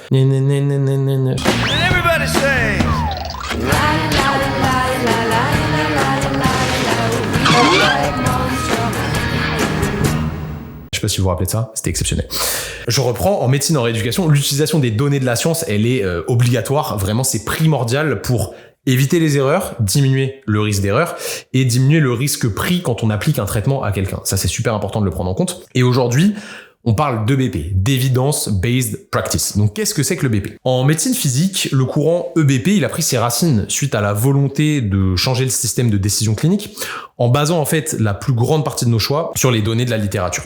Donc ça, c'est vraiment très important de le prendre en compte parce que ça va nous permettre de laisser peu de chance au hasard et de rester à la page d'un point de vue connaissance. La science, elle est en perpétuel mouvement. Ça évolue tout le temps, la science s'agrandit, ça s'améliore, on découvre de nouvelles choses, on réfute d'anciennes hypothèses, etc. On infirme, bref, ça bouge. Ceux qui ont vraiment participé à des recherches scientifiques, ils savent, moi j'ai participé à des protocoles de recherche qui étaient vraiment ultra intéressants dans la clinique où je bossais. Vous savez des fois que les résultats ils sont archi surprenants. On pense qu'on va trouver quelque chose parce qu'on a des croyances et en fait on trouve radicalement l'opposé. Alors qu'est-ce qu'on fait? On se ment à soi-même, on réfute un petit peu les résultats, on essaie de trouver des justifications pour dire que le résultat est pas bon parce que potentiellement ça va pas avec nos croyances. Non, le résultat il est tel qu'elle est, on doit accepter ce que la science a dit et on doit réitérer l'évaluation, réitérer ce processus de raisonnement pour voir si sur un panel plus large on trouve la même chose, si ça se développe pour d'autres populations, etc., etc. Donc c'est vraiment important de le prendre en compte. Des fois ça va pas avec nos croyances et c'est normal, c'est ça qui est intéressant. Mais des fois ça va avec nos croyances aussi et tant mieux ou tant pis, je sais pas, mais voilà, c'est comme ça. En pratique médicale ou paramédicale, les choix thérapeutiques prennent en considération les 3 composantes du cercle que je vais vous mettre juste ici, tout en se reposant sur la personne qui nous fait face. Là on parle d'approche biopsychosociale, je pense que vous connaissez, les kinés, vous êtes sensibilisés à ça. Dans le contexte actuel, d'autres facteurs externes et internes viennent clairement jouer sur ces choix. Il va y avoir les compétences du kiné. Clairement, si aujourd'hui on me dit la meilleure thérapie pour rééduquer un syndrome fémoro-patellaire, c'est le renforcement musculaire, mais que moi je maîtrise pas le renforcement musculaire, j'ai beau faire du renforcement musculaire à mon patient, ce sera pas bon, la qualité sera pas bonne, parce que je sais pas le faire, et je sais pas lui expliquer, je connais pas cette technique. Si jamais on prend un soin passif, on me dit qu'aujourd'hui, pour les cervicalgies, la meilleure technique, c'est le massage glissé profond, j'en sais rien, je vous dis n'importe quoi là, c'est évidemment, je sais quelle est la meilleure technique pour les cervicales, et c'est pas ça. Si je sais pas faire de massage glissé profond, je vais le savoir sur le papier, mais comment je vais le mettre en place avec mon patient? C'est très compliqué. Donc, il y a vraiment ce facteur interne, ou externe, ça dépend du point de vue où on se place, du thérapeute, qui est archi important parce que être un sachant, c'est pas être un bon appliquant, c'est pas vrai. Donc aujourd'hui, si vous mettez pas en pratique ce que vous apprenez, ça va être compliqué de vraiment améliorer les patients et vraiment être EBP comme vous aimez tant le dire. Il va y avoir aussi la durée de l'intervention qui va rentrer en compte. Évidemment, une séance de kiné en France, la plupart du temps, c'est une demi-heure, mais si jamais les recommandations, c'est de faire 2 heures de séance, et d'un point de vue financier, ça va être compliqué d'assumer, parce que si vous êtes payé 16,13 € pour faire une séance de kiné et que vous la faites durer 2 heures, vous n'allez pas gagner beaucoup d'argent, et d'un point de vue social, personnel, etc., ça va être compliqué. Donc, faut vraiment prendre ces 3 cercles de manière globale et y rajouter tous les facteurs internes et externes qui influent évidemment beaucoup sur la manière dont on applique ce que nous dit la science. Ça, c'est très important. Donc, en réalité, l'evidence-based practice, donc l'EBP, ça semble plutôt être une application clinique individualisée, très important de prendre ça en compte, qui implique donc un raisonnement clinique, d'où l'importance du bilan, j'arrête pas de le répéter, mais il faut savoir faire un bilan de qualité, c'est le plus important en kinésithérapie, en interprétant évidemment les données de la littérature, du plus haut niveau de preuve possible. Si vous avez que des méta-analyses, c'est magnifique, évidemment, mais bon, des fois, on n'a pas que ça, malheureusement. Et l'expérience du professionnel va aussi rentrer en compte là-dedans, dans un contexte de prise en charge multidimensionnel, qui englobe aussi l'aspect psychique, cognitif, émotionnel et social de la personne qui reçoit le traitement. Ça, c'est ultra important. Donc, pour résumer, avec des termes plus abordables pour les non-initiés, parce que tout le monde ne connaissait pas forcément, le BP, c'est comment proposer une prise en charge de qualité qui est validée par les données scientifiques et que je sais faire sur le terrain, en prenant en compte les attentes, les besoins et les croyances de la personne qui reçoit cette prise en charge. Donc, c'est un véritable art et ça ne s'improvise pas. Et sur le fond, à part les charlatans qui vont à l'encontre même de ces principes, et il y en a, malheureusement, il y en a, on est tous plus ou moins d'accord. On va pas se mentir, même les esthéticiens qui peuvent me critiquer et que je peux critiquer, on est plus ou moins d'accord là-dessus, donc c'est important de prendre ça en compte. N'oubliez pas qu'à part Sniper, il y a rien qui est complètement gravé dans la roche. J'espère que vous avez la référence et que la vie, c'est une succession d'apprentissages. Donc en réalité, ce que je viens de vous expliquer sur le BP, ça reflète mes idées. À ce moment même, on est encore une fois le... je perds tout le temps la date, le 4 octobre. Excusez-moi. C'est ma vision des choses aujourd'hui. Mais mon avis, mes connaissances, mon expérience sont amenées à se modifier. Et j'ai l'honnêteté d'admettre que souvent, ma vision des choses et la vie de manière générale, elle évolue. Et ça, c'est tant mieux. C'est vraiment tant mieux parce qu'en fait, c'est ça, se remettre en questionnement et essayer de grandir, d'avancer, d'élargir sa zone de confort, de développer ses idées et d'être plus libre en ayant tous les tenants et les aboutissants. C'est pour ça que je voulais faire ce sujet-là aujourd'hui pour le premier épisode. Par exemple, je prends un exemple, à la suite de chaque cours que je donne sur l'épaule, le soir même, c'est un truc de ouf, le soir même, je rentre et je revois ma revue de littérature en fonction de ce que m'ont dit certains participants. Parce qu'il y a certains participants qui m'ont dit « mais il y a un nouveau test qui est sorti. » Je dis « Ok, je le connaissais pas, parce que je suis humble, voilà, je connais pas le test. Je vais aller chercher dans la littérature, je vais voir ce que ça donne, et peut-être que je vais l'inclure au futur cours. » Ça, c'est important de le prendre en compte, parce que je vais essayer de trouver des nouvelles données qui corroborent ou pas ce que je dis et ce que j'enseigne pour qu'on soit proche de la réalité et de ce spectre de l'EBP. Le but, c'est d'apporter encore plus de connaissances aux futures sessions. Il y a rien d'exceptionnel, c'est juste du respect pour ceux qui se forment avec nous. D'ailleurs, venez vous former avec nous. Toutes nos formations sont ultra pertinentes pour tous les kinés libéraux. Et voilà, le but, c'est de se remettre en question. Et je vous invite d'ailleurs à remettre en questionnement tout ce que vous lisez ou tout ce que vous apprenez, sans tomber dans l'excès et quand même en respectant l'expérience de la personne qui vous apprend, votre interlocuteur, quoi. Voilà, respectez votre interlocuteur. S'il vous dit la sensibilité de ce test est à 0,7 et que vous regardez « Ah non, c'est 0,67 », en vrai, on s'en bat les steaks, ça change rien. Prenez pas la tête. Respectez-le. Il vous a dit 0,7, c'est la même chose que 0,67. De toute façon, ça change pas complètement la donne. Et si vous lui dites « Bah ouais, mais ce que tu me dis là, c'est tiré d'un ECR, c'est pas tiré d'une revue de littérature. » Ok, mais pas de souci. Peut-être que la personne, elle a lu 1000 études scientifiques et au bout d'un moment, elle en a marre de vous dire « C'est une méta-analyse, c'est une revue de littérature, c'est un ECR, c'est un essai clinique non randomisé, etc. » Voilà, tranquille, essayez d'être intelligent. Essayez d'être intelligent. Il faut pas être extrême dans ce sens-là, ni dans l'autre. Ce serait bête de dire, par exemple, totalement l'inverse, genre les études, au final, les études, c'est pas intéressant. Moi, il me faut une méthode miracle que j'ai appris avec un chaman en Papouasie-Nouvelle-Guinée. Non. Soyez nuancés, c'est important. Ne prenez rien pour acquis. Cherchez à combler, évidemment, les zones d'ombre qui font partie de vos pratiques et qui entourent votre pratique, c'est tout à fait normal. Apprenez de livres, apprenez d'experts, apprenez de personnes de terrain, apprenez d'études de qualité diverses et variées, et c'est quand même trouver de la bonne qualité dans ces études-là. Apprenez de vous-même, apprenez de vos clients, apprenez de vos patients, et apprenez du monde qui vous entoure. C'est très important. Soyez intelligent, soyez grand, ne soyez pas cloîtrés dans des cases qui sont trop petites. Et expérimentez ce que vous apprenez, c'est ultra important. Il y a une phrase que je déteste, à chaque fois qu'on parle de « ouais, mais t'as pas mis en pratique, du coup tu peux pas parler », c'est ce que je dis quand on parle de ceux qui font du soulevé terre de rond. On en parlera bientôt, vous inquiétez pas, je ferai un épisode de podcast dédié à ça. On va les découper en sashimi, je pense, ça va être très très bien. Généralement, les gens vous sortent, ceux qui sont pas très intelligents et qui n'ouvrent pas leur esprit, du coup, vont vous dire du coup, un cancérologue, il doit avoir absolument eu un cancer pour soigner ses patients qui ont un cancer, hein Ça n'a pas de sens, ok, qu'on soit clair, ça n'a pas de sens. On a vu passer cette phrase un nombre de fois incalculable, et ça reflète très bien l'excès dont certains humains peuvent faire part. Et, clairement, c'est terrible. Tenez, je vous donne la réaction d'un de nos posts sur le deadlift de rond, qui dit que le post il dit juste que le deadlift de rond ça doit être recontextualisé, et que ceux qui n'en ont jamais fait, ils ont pas vraiment le droit de donner un avis evidence-based practice, parce que dedans il y aura pas la practice, donc c'est juste evidence-based s'ils veulent. Mot pour mot, il y a un kiné qui est devenu fou avec ce genre de doctrine et de réflexion, lui est devenu complètement timbré. Il a dit, clairement le mec il est même pas capable de faire un deadlift à 100 kg, donc on va passer sur son physique et ses piètres performances. Il a répondu à ça par « si t'as pas pris un couteau dans l'œil 600 fois, tu peux pas affirmer si ça blesse ou pas ». Clairement, c'est une réponse qui est assez idiote et qui en plus ne sert absolument pas sa cause. Donc bref, passons là-dessus. N'oublions pas que certains humains, dans le fond, sont mauvais. Les livres d'histoire nous le prouvent très bien, malheureusement. Certains sont là pour attaquer les autres, pour créer du buzz qui est éphémère autour de leur propre personne. Tant mieux si ça nourrit un besoin intérieur. Mais encore une fois, si on n'a pas testé et expérimenté un minimum ce qu'on propose, je parle des thérapies physiques là, on est juste un sachant et pas un appliquant. Et un appliquant ne sachant pas a au moins le mérite d'appliquer. Donc ça c'est intéressant.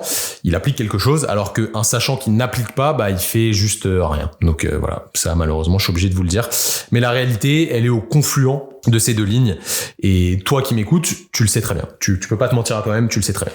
Donc il y a juste des points de vue extrêmes qui se battent, mais la réalité, elle est au milieu. Et il y a certaines personnes qui vont chercher ces points de vue extrêmes pour juste exister et avoir la parole et qu'on les écoute dans ce monde. Mais malheureusement, quand on est nuancé et quand on est proche de la réalité, il y a moins de monde qui nous écoute. C'est encore une fois le jeu des réseaux sociaux. Donc faites attention aux extrêmes. Il y a du tout blanc parfois, des fois il y a du tout noir aussi, mais la plupart du temps c'est quand même gris. On va pas se mentir, c'est une nuance. Donc oui, on va revenir aux propos de base où on a parlé de la vidéo avec les ostéopathes, etc. J'adore les ostéopathes, j'ai aucun problème avec l'ostéopathie. Certes, c'est moins fondé sur les preuves scientifiques que la kinésithérapie, c'est clair, on peut pas le nier. Aujourd'hui, il y a un gros engouement de se battre contre l'ostéopathie, j'ai pas compris pourquoi, mais bon, bref, pas grave. Donc oui, il y a des disciplines qui n'ont aucun crédit scientifique. On parle d'ailleurs de pseudosciences. L'absence de preuves, d'ailleurs, c'est pas la preuve de l'absence. C'est important de le prendre en compte. L'absence de preuve n'est pas la preuve de l'absence. Ça, c'est un très bon terme de zététicien que je réutilise. On peut pas prouver qu'une chose n'existe pas. C'est important de le savoir. La charge de la preuve, par contre, elle incombe à celui qui l'affirme. Gardez bien ça en tête. Pas à celui qui doute, ok ? C'est celui qui affirme qui doit prouver ce qu'il dit et pas celui qui remet en question. Ça, c'est important de bien le comprendre. Si tu affirmes, tu dois avoir un minimum de preuves, ou alors mettre en avant le fait que ta pratique, qui a un niveau de preuve, mais qui est pas un niveau de preuve terrible, le fait de dire, moi, sur ma pratique, ça a fonctionné, ok, c'est un niveau de preuve, niveau 0,1. Et après, on va monter dans les étages en faisant des études, etc. Il faut qu'au moins ce niveau de preuve corrobore ses faits. Je vais m'expliquer un petit peu plus simplement. Imaginons que t'es un repas de famille. T'as un repas de famille, il y a ta belle-sœur qui te dit que l'homéopathie, c'est plus efficace que la kiné pour les cervicalgies parce que 3 de ses collègues à elles ont trouvé plus de bénéfices personnels à la prise d'arnica en gélule homéopathique qu'à la kinésithérapie. Bon, faudrait aussi savoir ce qu'a fait le kiné, s'il a passé des ultrasons sur le cou ou s'il a mis une lampe chauffante. C'est sûr que c'est pas ouf. Bref, elle est persuadée que l'homéopathie c'est mieux que la kiné parce que son avis personnel et l'expérience de ses collègues dit que l'homéopathie c'est mieux que la kiné. Tout de suite, vous allez démarrer au quart de tour, ming, on part en wheeling, brab, on est sur le T-max. Tout comme un bon petit zététicien, vous allez péter un câble en disant c'est faux. Et vous avez sûrement raison si vous faites ça. Mais toi là, ta belle-sœur, elle va réagir en te demandant de prouver que ce qu'elle avance est faux. Et en fait, là, elle te met face à toi un argument qui est totalement implacable. Vas-y, prouve-moi que ce que je dis est faux. Et en fait, là, vous pouvez pas prouver que ce que vous êtes en train de dire est faux, parce que vous n'avez pas les armes pour le prouver, sachant que c'est elle qui a avancé quelque chose. Là, vous êtes tombé dans son piège, vous avez rien demandé à la base, vous avez juste fait l'erreur de dire que c'était faux, et du coup, vous rentrez dans le jeu et vous avez la patate chaude. C'est vraiment un piège à éviter, parce qu'il est impossible, encore une fois, de montrer que quelque chose n'existe pas. C'est beaucoup trop complexe, vraiment, c'est beaucoup trop complexe, donc ne rentrez pas dans ce piège-là. Si le détenteur d'une thérapie miraculeuse, ou ta belle-sœur par exemple, vient chauffer un petit peu tes sens affûtés de zététicien en herbe, et qu'il t'amène sur ce terrain, essaye pas d'argumenter. En réalité, ça sert à rien, essaye pas d'argumenter. Retiens ce que je t'ai dit tout à l'heure, la charge de la preuve incombe à celui qui l'affirme. Ou alors, au moins, ta personne en face de toi, elle devrait nuancer ses propos en rajoutant du contexte, des zones d'incertitude, etc. Mais ne tombe pas dans ce jeu, c'est vraiment à la personne qui t'affirme tout ça de prouver l'existence du phénomène X ou Y, et surtout pas à toi de montrer que ce phénomène n'existe pas. Donc, à l'affirmation, toi qui ne veux pas croire, sous-entendu, toi qui es étroit d'esprit, parce que t'es pas initié à la méthode X ou Y, montre-moi que cette méthode n'a pas d'effet. Bah répondez plutôt en fait à toi de me montrer que ça marche, ça va être plus pertinent. Bien évidemment, le mieux c'est que la personne elle évite les arguments avec peu de poids comme évidemment que ça marche, il y a plein de gens qui font ça. Non, ça c'est pas valide, ça on n'aurait pas. Ou grâce à ça mes patients vont mieux. Ok, ça c'est un avis d'expert, mais il faudrait le nuancer. Si elle le nuance, grâce à ça mes patients vont mieux. Par contre, j'ai aucune étude scientifique qui étaye ce que je suis en train de te dire, etc. C'est ok. Mais n'oubliez pas que tout ne peut pas être prouvé. Ultra prouvé non plus, ultra prouvé non plus, et que comme on l'a vu tout à l'heure, l'expérience, elle fait évidemment partie de l'evidence-based practice en médecine physique, et partout d'ailleurs. Donc ça, c'est un principe de base qu'il faut bien comprendre. Mais il faut pas non plus faire l'inverse. C'est là où en fait les petits rigolos de zététiciens en carton sur les réseaux sociaux se perdent. Tout à l'heure d'ailleurs, j'ai écouté un podcast du précepteur à ce sujet qui est extrêmement intéressant. Il dit que la zététique dérive et qu'elle devient un discours militant. Et clairement, il a pas tort, en fait. Quand il dit ça, il y en a beaucoup qui militent au final pour un discours et ils ont pas vraiment compris. Ils ont perdu le sens de la zététique de base, n'oubliez pas, de douter, d'essayer de réfléchir, de prouver, etc., etc. Et il faut comprendre qu'en fait, si je vous parle de ça, c'est parce que moi aussi, à l'époque, je suis passé par là. Je vais pas mentir. À l'école de kiné, à l'époque, donc en 2013, les profs, ils taclaient tout. Ils taclaient tout parce que c'était le début, justement, de l'EBP. Donc, ils taclaient les ostéos, ils taclaient le K-typing. Tout y passait. Mais, en fait, ça, c'était se battre contre des dogmes en mettant en avant notre propre dogme, qui est la kinésithérapie plutôt active, pour nous sentir plus puissants. Les profs allaient dans ce sens-là. Donc en vrai, c'est puéril. Il y a aucune nuance là-dedans et ça mène pas à réfléchir. C'est tout noir ou tout blanc. Ça, c'est de la merde, ça, c'est bien. Mais ça, c'est pas logique, en fait. Un humain intelligent sensé ne devrait pas réfléchir comme ça et devrait être plus nuancé, plus intelligent et encore une fois, plus libre dans sa réflexion. Donc il faut faire, en fait, la distinction entre croyance et connaissance. Ce qui a l'air vrai et ce qui a été démontré comme vrai, c'est pas forcément exactement la même chose. Et ce qui permet de trancher en réalité, bien souvent, c'est la méthode scientifique, du moins de nos jours. À l'époque, il y avait des trucs qu'on disait scientifiques qui seraient clairement plus considérés comme tels aujourd'hui. Vous voyez très bien de quoi je veux parler. Il y a des trucs de ouf qu'on faisait à l'époque, on disait ouais c'est scientifique, mais aujourd'hui on dirait mais ça c'est du charlatanisme. Le problème, en fait, c'est que les gars qui se disent zététiciens, ils sont devenus scientistes. C'est ça va être le terme. Ils se disent zététiciens, mais au final, ils représentent très très mal ce courant de pensée. Vous avez bien compris, avec tout ce qu'on a vu à l'instant, que la science, elle a des limites et qu'il faut en avoir conscience. Il faut pas l'absolutiser et s'enfermer dans le scientisme. Le scientisme, pour ceux qui connaissent pas, ce serait le fait de penser que la science est la réponse à tout. Ça, c'est pas vrai, c'est pas possible. Ce sera jamais possible, malheureusement. Ou pas. D'ailleurs, malheureusement ou pas. Il faut donc qu'on laisse entrouverte la possibilité qu'une chose qu'on ne connaît pas peut exister. C'est important de le prendre en compte. Et ce qu'on ignore est bien plus vaste que ce qu'on connaît. Ça, c'est vraiment important de le comprendre. Ce qu'on ignore est bien plus vaste que ce qu'on connaît. C'est certain. Et fermer cette porte, en fait, ce serait transformer la science en dogme. Et ça, c'est l'exact opposé de la démarche scientifique, en fait. On est en train de dériver complètement. Et ces prétendus zététiciens, qui au final ne sont absolument pas des zététiciens, ces fact-checkers là qui ne se définissent que par ça, ils ont transformé la science en dogme. Et ça, c'est vraiment problématique. Ils font pile poil ce qu'ils critiquent chez les autres.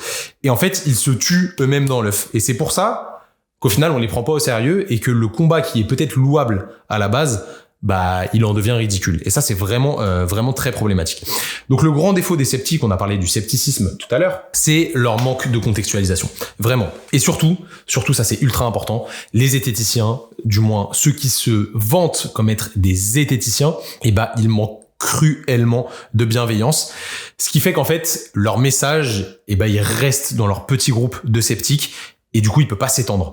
Alors que le combat de fond, encore une fois, il est clairement louable, mais ça peut pas fonctionner parce que c'est plutôt malveillant et ça reste dans un cercle ultra fermé. Parce que ils se pensent irréprochables et c'est faux. C'est antinomique à leur mode de pensée, en fait. Ce qu'ils défendent, c'est clairement pas de dire qu'ils sont irréprochables. Et lorsqu'ils disent ça, ils se tuent encore une fois. Eux-mêmes dans l'œuf, ils sont clairement morts dans le générique du film, là. C'est pas possible. Vous êtes même pas morts dans le générique du film. Vous êtes morts pendant la bande-annonce, les gars. Il y a un vrai problème. Le problème, c'est que les sceptiques ou les zététiciens, si vous préférez, en fait, il y a une minorité d'entre eux qui cassent le game et qui deviennent militants et qui vont militer et défendre des thèses et des positions sociales sans être rationnels scientifiquement, en fait. Et ça, c'est problématique parce que voilà, encore une fois, ça ne va pas dans le sens de leur combat. Du moins, ça ne relève plus du tout de la rationalité scientifique et ça n'a plus aucun rapport avec le processus et la motivation de base. Donc les gonzes, ils se sont clairement perdus en chemin. Regardez, je vais faire un truc simple que eux font très souvent, je pense à ça. Je vais me dédouaner en disant attention, ce que je pense et ce que je dis a des biais. Donc là, je me dédouane, je dis ok, attendez, ce que je dis, ça a des biais, etc. Je me dédouane. D'ailleurs, c'est toujours ce que je dis en introduction de chaque cours. On parlait tout à l'heure de certaines personnes qui disaient que les formations training thérapie étaient des arnaques. Bon, les gars, c'est juste que vous avez pas fait le cours parce que c'est ce que je dis en début de chaque cours. Je dis attention, tout ce que je vous dis est étayé par la littérature scientifique. Vous avez les références sur chaque slide. En bas à droite, pour ceux qui connaissent, il y a toujours la référence. Vous pouvez aller checker. J'ai aucun intérêt à aller dénaturer les résultats de la recherche scientifique. Ça ne m'intéresse absolument pas. Mais attention, j'interprète forcément les résultats en fonction de ma pratique et de mes propres croyances. C'est plus fort que moi, même si j'essaye de pas le faire.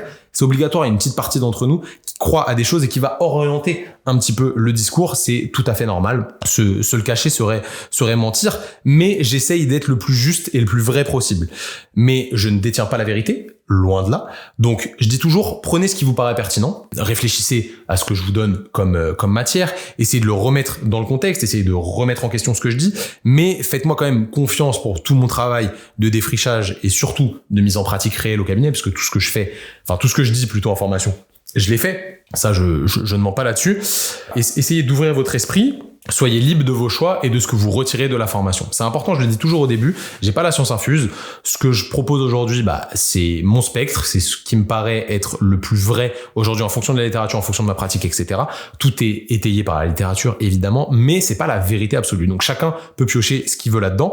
C'est bien, ce que je dis, c'est honnête et c'est réel. Et c'est pas pour me dédouaner que je le dis, c'est parce que c'est la réalité. Mais ça, en fait, je le dis avant de faire mon cours. Je le dis pas après. Je le dis pas après avoir affirmé quelque chose dont on peut potentiellement douter. Parce que le problème, c'est lorsque les zététiciens, ils font une erreur, qu'ils affirment quelque chose, etc.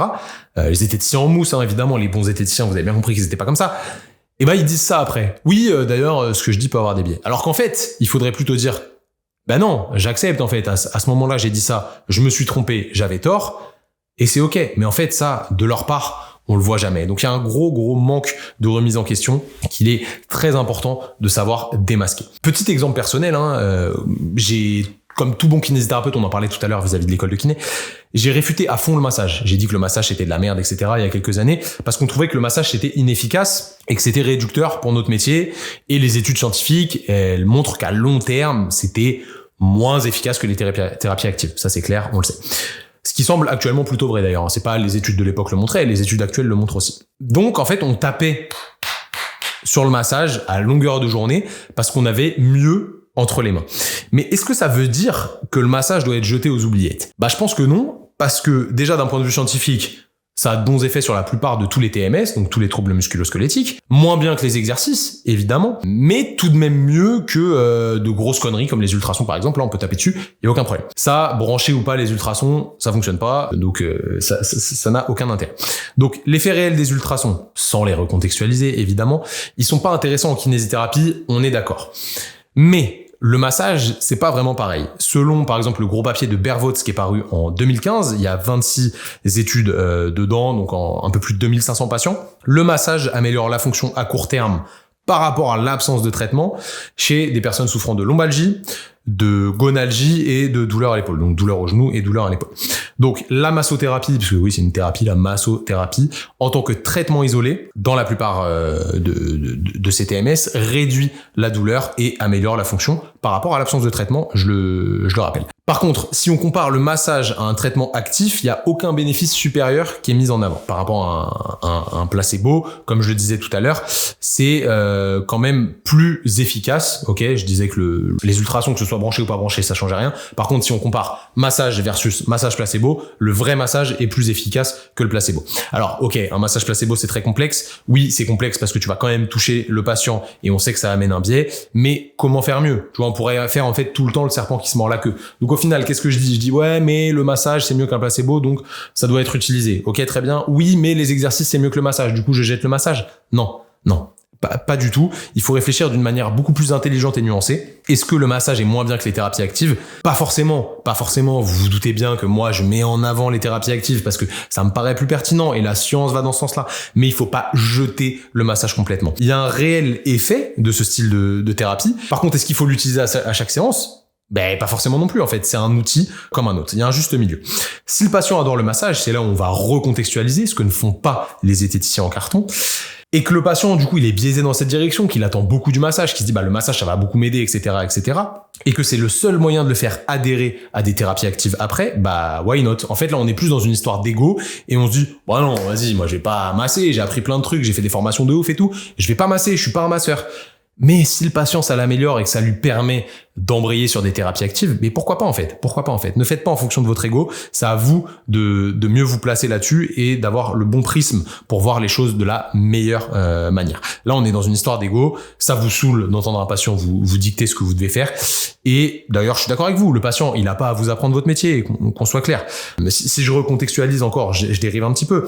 Si je vous donne mon propre mode de pratique perso, qui est absolument pas une recommandation, ne faites pas comme moi. Ceux qui me connaissent savent, moi, j'aime impliquer les patients. Donc les masser à chaque fois, ça me gonfle. Et en termes de coût par rapport aux résultats, en 30 minutes de séance, je trouve qu'on n'a pas le time. Merci la sécurité sociale et merci les 16,13 €. Les kinés, vous connaissez. Si vous voulez sortir de ça d'ailleurs, n'hésitez pas à m'envoyer un message au sujet de la TT School. J'essaierai de vous aider et de vous mettre sur la voie. This is the way, comme disait Djijarine, pour ceux qui ont la ref. This is the way. This is the way. This is the way. Bref, faut recontextualiser. Toujours. C'est pas parce que je masse pas que je dis que le massage c'est de la merde. C'est faux. C'est juste que dans mon contexte, c'est pas optimal vu le temps qu'on a, etc. Donc à l'époque, je réfutais le massage, je disais c'est nul, ça sert à rien, et je tenais ce discours aux patients. Mais en fait, c'était tout sauf positif au final parce que ça mettait une barrière, un espèce d'affrontement direct entre le patient et moi. Et je suis sûr que certains kinés vous l'avez déjà vécu. Et quand j'ai dit tout ça, en fait, j'avais tort. Moi, je vous le dis clairement, à l'époque, j'avais totalement tort. Et je vais pas dire, ouais, j'avais des biais, c'est normal, etc. Non, j'avais juste tort, c'est tout. Et c'est la réalité. Et je me trompais. C'est important de le prendre en compte et il faut assumer de se tromper. C'est ça qui est important dans la vie. Ça nous fait grandir. Quand quelqu'un n'assume pas d'avoir eu tort, qu'il assume jamais d'avoir eu tort, en fait, il est tout sauf dans la réflexion evidence-based. Donc, je suis désolé, ce terme il devient pénible, mais je pense que vous avez capté le truc. Je vais en revenir au podcast du précepteur, je pense à ça, que j'écoutais tout à l'heure. Le précepteur, il discutait avec un gars assez connu dans le milieu de la zététique, Samuel Buisseret, je crois, j'espère que je dis pas de bêtises. Ils essayaient de définir ce que serait le sceptique idéal, donc le zététicien idéal. Et selon eux, le sceptique idéal, ce serait celui qui cherche à comprendre celui qui croit, donc le croyant. Voilà, il essaye de comprendre l'autre plutôt qu'être celui qui réfute et qui accable ce croyant. Donc la mission sceptique, ça devrait plutôt être d'augmenter l'esprit critique de la population, en réalité.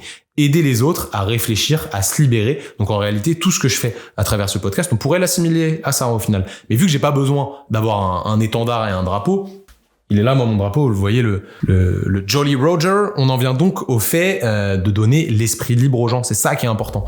Et vu que moi, j'ai pas besoin de ce drapeau-là, je le fais à la manière Zone 51. Vous avez bien capté. Je vous donne encore un autre exemple en lien avec la kiné. Écoutez bien, c'est ultra intéressant. Dans le cours sur l'épaule, j'explique que la mécanotransduction, c'est la base de notre travail physique en kiné. Au-delà de tout ce que ça amène d'un point de vue psychologique et cognitif aux patients, le fait de mettre des contraintes sur un tissu, c'est vraiment la base de la kinésithérapie. Et en gros, notre but, c'est d'induire, outre les adaptations physiologiques, psychologiques et sociales, tout ça, vraiment une adaptation. Bon, au final, c'est physiologique. Je vous dis des conneries. Une adaptation des tissus de notre patient.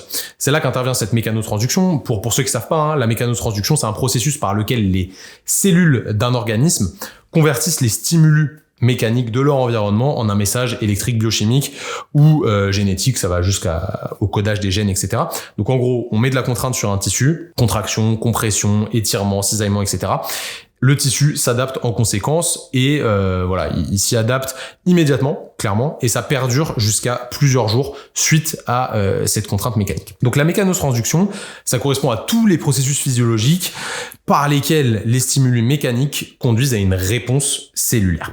Il faut donc, en tant que kiné, qu'on s'éloigne des anciens dogmes qui visaient à protéger les patients, etc. Non, il faut qu'on les charge, les patients. Il faut qu'on les charge, on évite les phases de repos prolongées. On doit, sur chaque pathologie neuromusculaire ou musculo-squelettique, mettre en contrainte les tissus des patients. C'est ultra important. C'est ultra étudié, c'est ultra validé. Il y a de la modification tissulaire suite à des exercices, des étirements, de la compression, etc. Bref, le corps se modifie en réponse à la contrainte. Donc ça, c'est quelque chose que j'enseigne dans la plupart des cours. Mais à un moment donné dans le cours, chose qui est très intéressante, je montre les résultats d'une très bonne étude. C'est vraiment une étude qui est top, d'Ingwersen, qui est parue en 2017. Après 12 semaines de renforcement de l'épaule bien fait, c'est du renfort qui est bien fait, encore une fois je le répète, c'est pas un protocole de merde, sur des patients qui avaient des douleurs d'épaule style syndrome douloureux d'origine sous-acromiale, et bah la force en rotation externe au niveau de l'épaule a augmenté de 3 à 5%. C'est ridicule. C'est ridicule. Ils ont fait des exercices de renforcement en scaption, en rotation externe en R1, du punch pour le dentelé, etc. pour travailler la sonnette latérale et la protraction scapulaire. Bref, ils ont fait plein d'exos différents, du rowing, etc. Et j'ai même le détail si vous voulez. En gros, vous avez, il y a deux groupes, on compare deux groupes. Il y a un groupe qui fait 20 répétitions pendant 12 semaines, tous les jours 20 répétitions de chaque exercice, sans augmenter la charge. Et un autre groupe qui fait 15 répétitions sur la semaine 1, 12 répétitions semaine 2 et 3, 10 répétitions semaine 4, 5, 8 répétitions semaine 6, 7, 8, 6 répétitions en semaine 9, 10, 11, 12 et ils augmentent le poids progressivement. Donc en gros, on fait de la surcharge progressive pour voir si le renfort avec de la surcharge progressive est plus efficace que le renfort simple avec une charge linéaire. Donc du renforcement progressif bien réalisé pour le second groupe. Et ben quand on regarde les résultats de l'étude, les résultats sont archi surprenants vis-à-vis de ce que je vous ai dit avant. Si on regarde les modifications tissulaires, et ben on voit que la néovascularisation, donc ça c'est une diminution de la néovascularisation, comment vous expliquer? En gros, quand il y a moins de vascularisation, cette diminution de la vascularisation, elle est associée à une amélioration de la tendinopathie, pour être clair. Moins il y a de néovascularisation, plus le tendon est sain, entre guillemets. On va faire simple, je vais pas trop vous embrouiller. Quand on vérifie ça par échographie, et ben on se rend compte que à part ça, il n'y a pas eu vraiment de changement au niveau de l'épaule de ces patients. Donc cette néovascularisation, c'est la seule variable qui a changé de manière visible, mais en soi c'est même pas significatif. Ça veut dire que ça dépasse pas ce seuil de risque qu'on met à 5%. Donc les patients, ils vont mieux au bout de 12 semaines, c'est important de le prendre en compte. Il y a une petite diminution de la néovascularisation et un peu plus dans le groupe qui a fait de la surcharge progressive. Mais le tendon n'est pas plus épais, le tendon n'est pas moins épais, il n'y a pas moins de lésions sur le tendon, il n'y a pas eu de modification réelle des structures. Donc qu'est-ce qu'on en fait de ce résultat? On réfute l'intérêt du renforcement musculaire sur la modification tissulaire, donc on jette toute la mécanotransduction qu'on a vue avant. Bah non, évidemment que non. Déjà, on va recontextualiser et on va réfléchir aux potentielles explications à ces résultats. Déjà, attention à l'interprétation des données sous échographie. C'est ultra opérateur dépendant, donc si l'échographe il était un petit peu bourré, forcément le résultat n'est pas bon. Évidemment, je suis pas en train de dire que le mec qui a fait l'étude il était bourré, loin de là, mais il faut prendre ces résultats avec des pincettes. Ensuite, on sait que la modification réelle du tendon, elle prend du temps.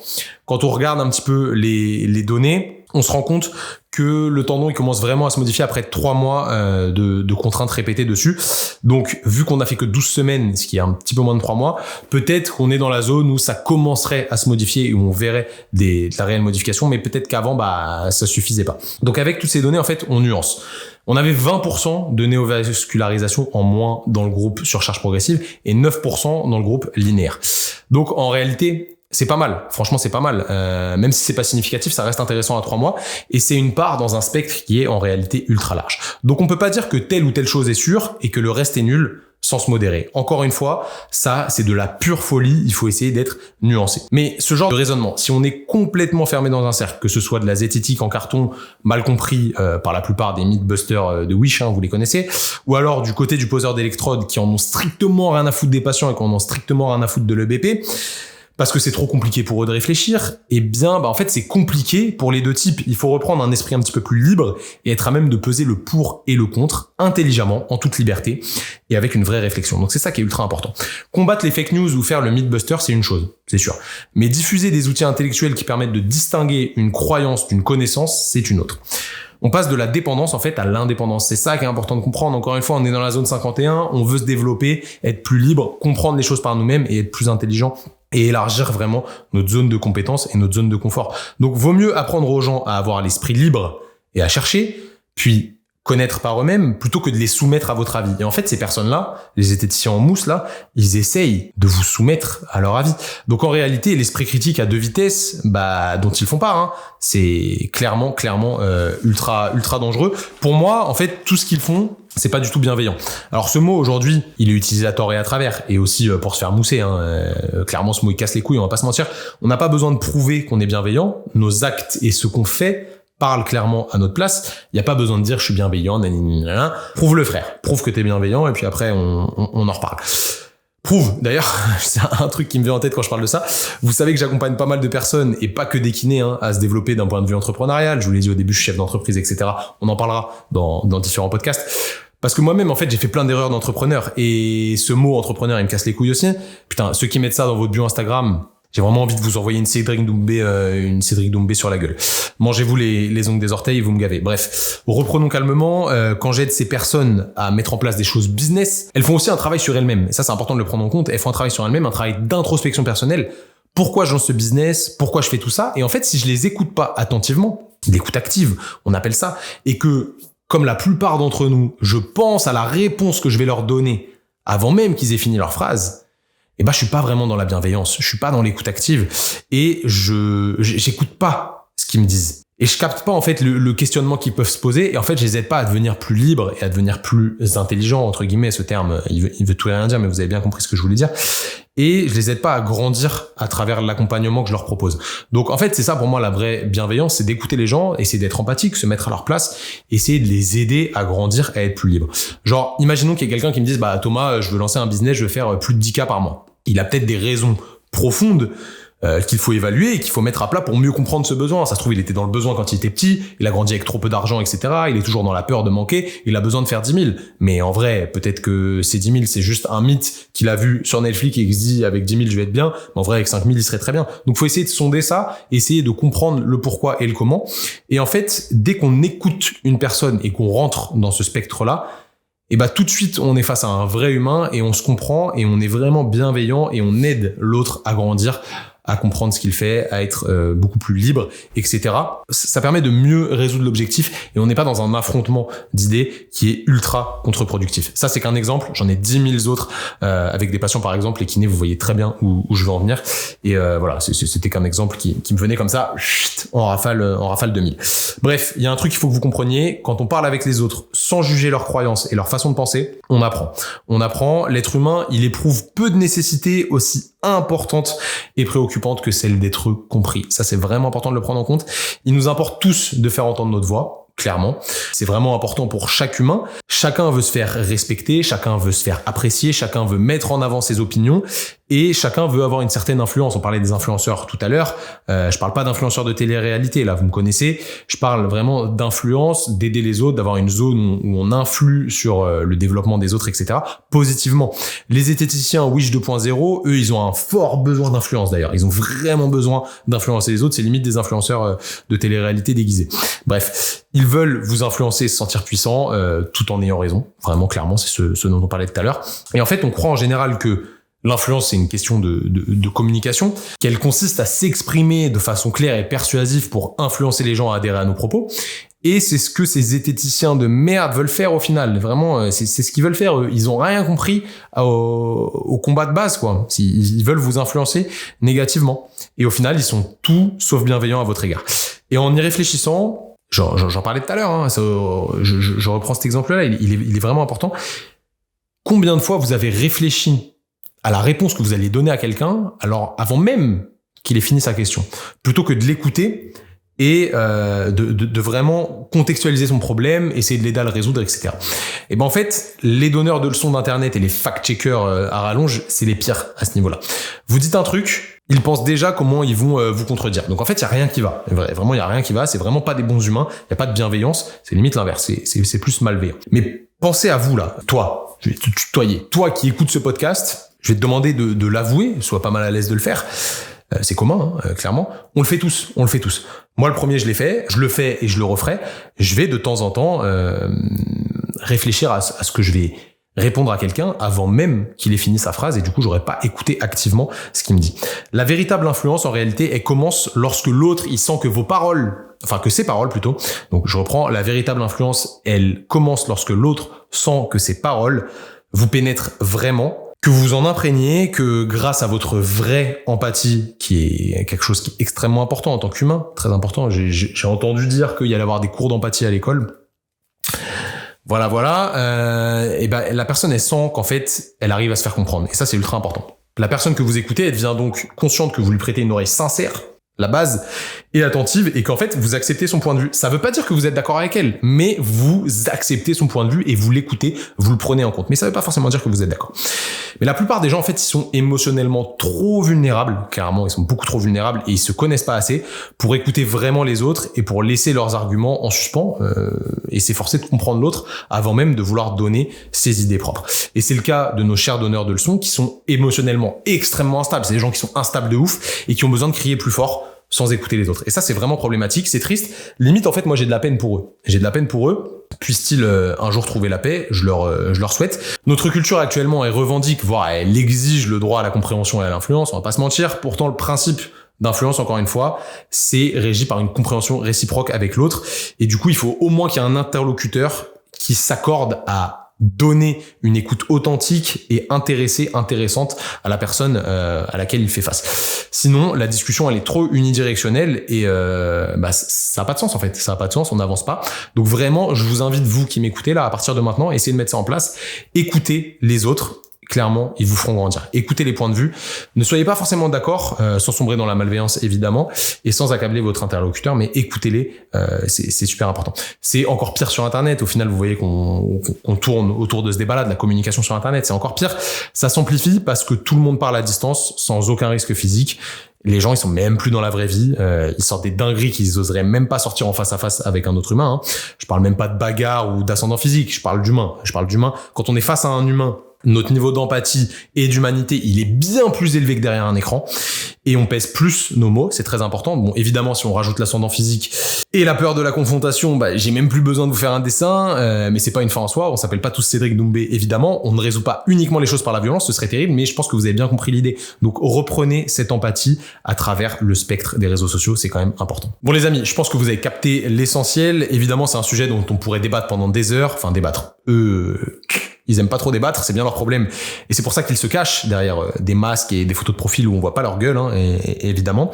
Mais je pense que le plus important, clairement, il est énoncé. Gardez en tête que le plus important, encore une fois, c'est de développer votre liberté de réflexion. C'est pour ça qu'on est là ensemble. Gardez en tête que vous ne devez pas être esclave d'une pensée unique et d'un mode de réflexion fermé aux autres modes de réflexion. Vous êtes grand.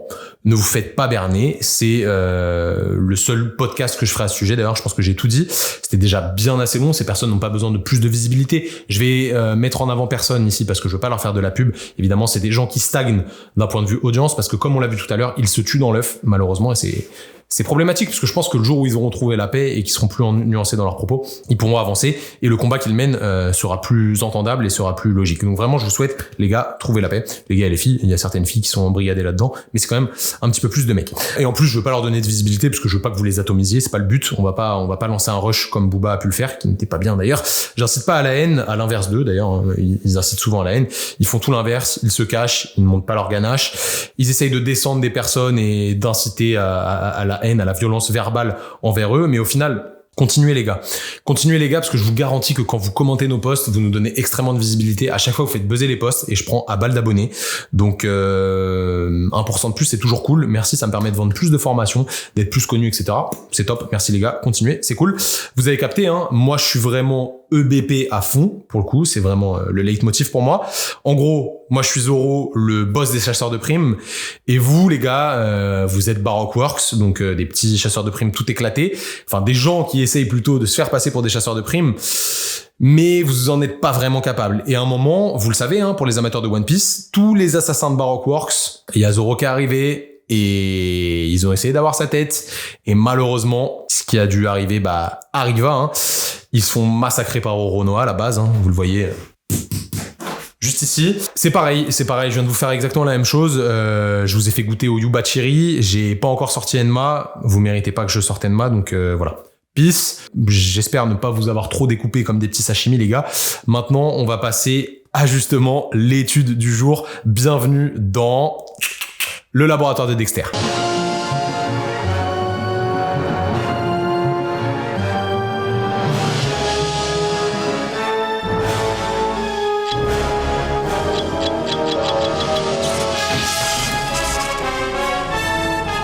Aujourd'hui les amis, on va analyser une étude extrêmement intéressante qui est une étude qui est tirée de l'HAS. En réalité, c'est plutôt une recommandation de l'HAS qui s'appelle « Conduite diagnostique devant une épaule douloureuse non traumatique de l'adulte et prise en charge des tendinopathies de la coiffe des rotateurs ». Recommandation de l'HAS, les hautes autorités de santé du 19 septembre 2023. Donc celle-là, elle est très récente et on va se la faire tranquille, ultra importante. Ça va corroborer avec pas mal de choses que certains auront déjà vu dans mes formations, mais c'est quand même très important de le rappeler.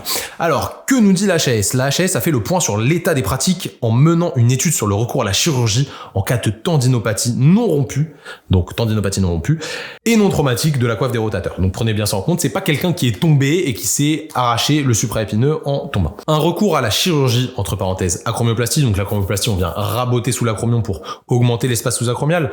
Alors, c'est pas que théorique, hein, en réalité, on augmente vraiment l'espace sous-acromial, mais quand on a regardé les études placebo, ceux qui ont fait la formation, on en parle pendant 20 minutes, vous savez très bien que ça n'a rien changé par rapport à une étude placebo.